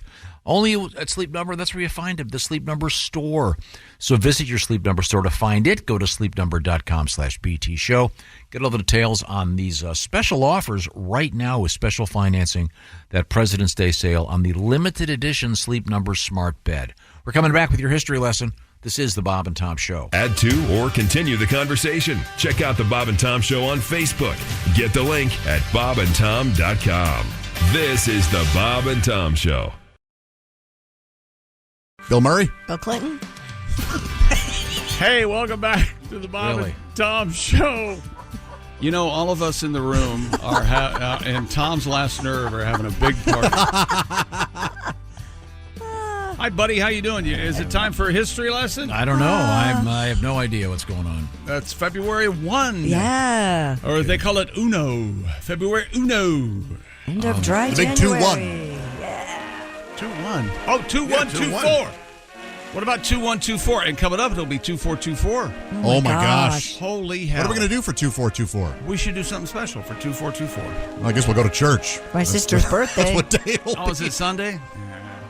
Who? My sister's birthday's 2-4-2-4. I thought you told me you didn't want to ever speak to her again. Oh, yeah, that's what I said. In 1964, on this date, the governor of the state of Indiana, Matthew Walsh, initiated a move to ban the song Louie Louie. Oh, yes. Good for him. I still believe it should be banned. Do you? Really? Filth. Nothing but smut. in there. They're cursing. Let's see. Here we go. I don't like it. 68, Chick McGee. Vince Lombardi stepped down as the coach of the Packers. And took a year off. Went to D.C. And went to the Washington Redskins. That's exactly right. I didn't know that. On 82, Late Night with David Letterman premiered on NBC. I loved it. Who did it? I could not wait to watch it. Every single night I watched it. Man, so many funny bits. I even watched the daytime show he had before that. Oh, you did? Yeah. I wasn't. Yeah. Yeah.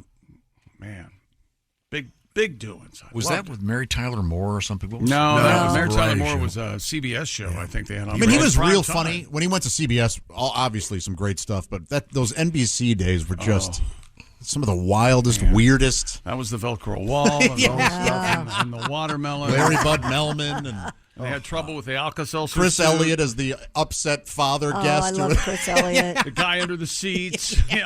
2004, Janet Jackson had the famous quote-unquote wardrobe. Here we go. Wardrobe malfunction during the Super Bowl halftime show. I'm with Tom. I mean, that was clearly what year? 2004. Okay. Who believed it was an accident? It certainly wasn't. Nobody. Why would she be wearing They that? were covered. Odd. Yeah, would it be okay now for something like that to happen, or would it be worse? I think it would be. People would be going, "Oh yeah, well they're covered." Remember the so stat whatever. back then? It was the #1 TiVo'd moment. Oh yeah. Wow. Yeah. That's exactly right. Yeah, ruined radio for a couple of years. Got the FCC all hot and bothered. A lot of rewinding going on. Let's see. How about some birthdays? What do you say? All right. Rick James. Bitch. Yeah, the old. The Uh, kind you don't take home to mother. A famous women's rights activist, Rick James. Super freaky. No, wait a minute. No, it was 1940. Dun, dun, dun, dun. Here's see if you know this one. Ace will know this one.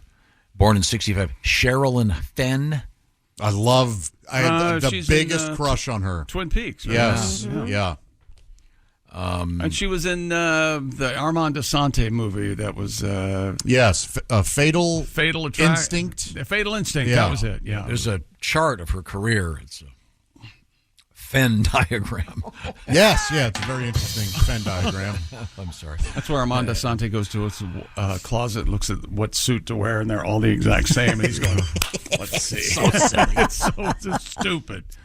Here's a question for you. Born in 1968, friend of the show, Pauly Shore. Yes. Have you seen what is about to happen with who he's about to portray? Is it going to happen? I have, yeah. Richard Simmons is not happy about it. No. Apparently, they're going to make a movie about Richard Simmons. Mm-hmm. There's a short out there.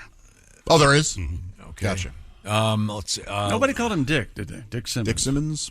That sounds like a good business name. Dick Simmons? Dick Simmons. I believe he would often call out for that. He's the head of used cars. Okay, Can we get some Dick? Ronda Rousey, born in this date in 1987, the famous wrestler. Well, fighter, terrific fighter. And then Harry Styles, the great singer, 1994. One Direction. And he's got a bunch of great solo stuff. What you think? But right now it's time to review what we learned on today's show. That's exactly right. Here's things we learned on today's show. Tom had a dog issue this morning. Before he came into work, he was running behind all morning, and consequently, we all suffer when something like that happens. You noticed how nice the room smelled this morning, and it was because I've been using cleaning products for an hour at my house. Perhaps we could have that done every morning to make the studio. I'll bring in the like doggy that. wipes. They have a nice odor. Why don't we bring in a doggy with the wipe? We could all Don't bring bring in the a one dog. that has the fecal problem. events. Yeah.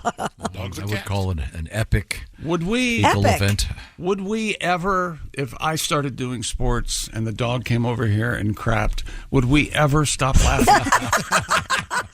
No. I don't think so.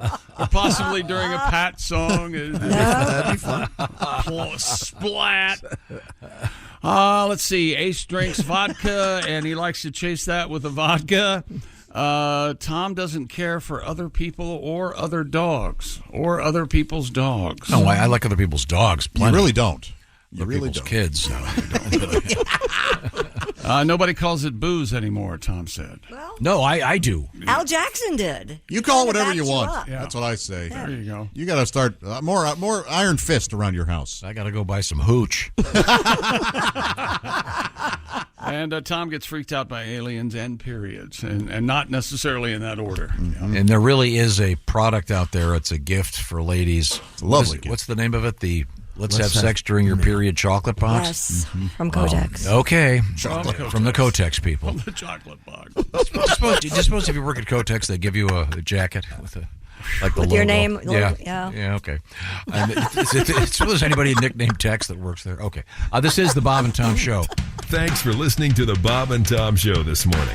Even though we're not too much to look at, you can also watch the show on our YouTube channel. Expert entrepreneur Ed Milet is on a mission to max out your life. I exist here weekly so that you can make your dreams come true, become the man or woman you're capable of, and then pay it forward. It's time to get laser focused on peak performance. Clarity equals focus, and focus equals success. That's what I'm here to do every week with you. Max out. The Ed Milet Show. Follow and listen on your favorite platform.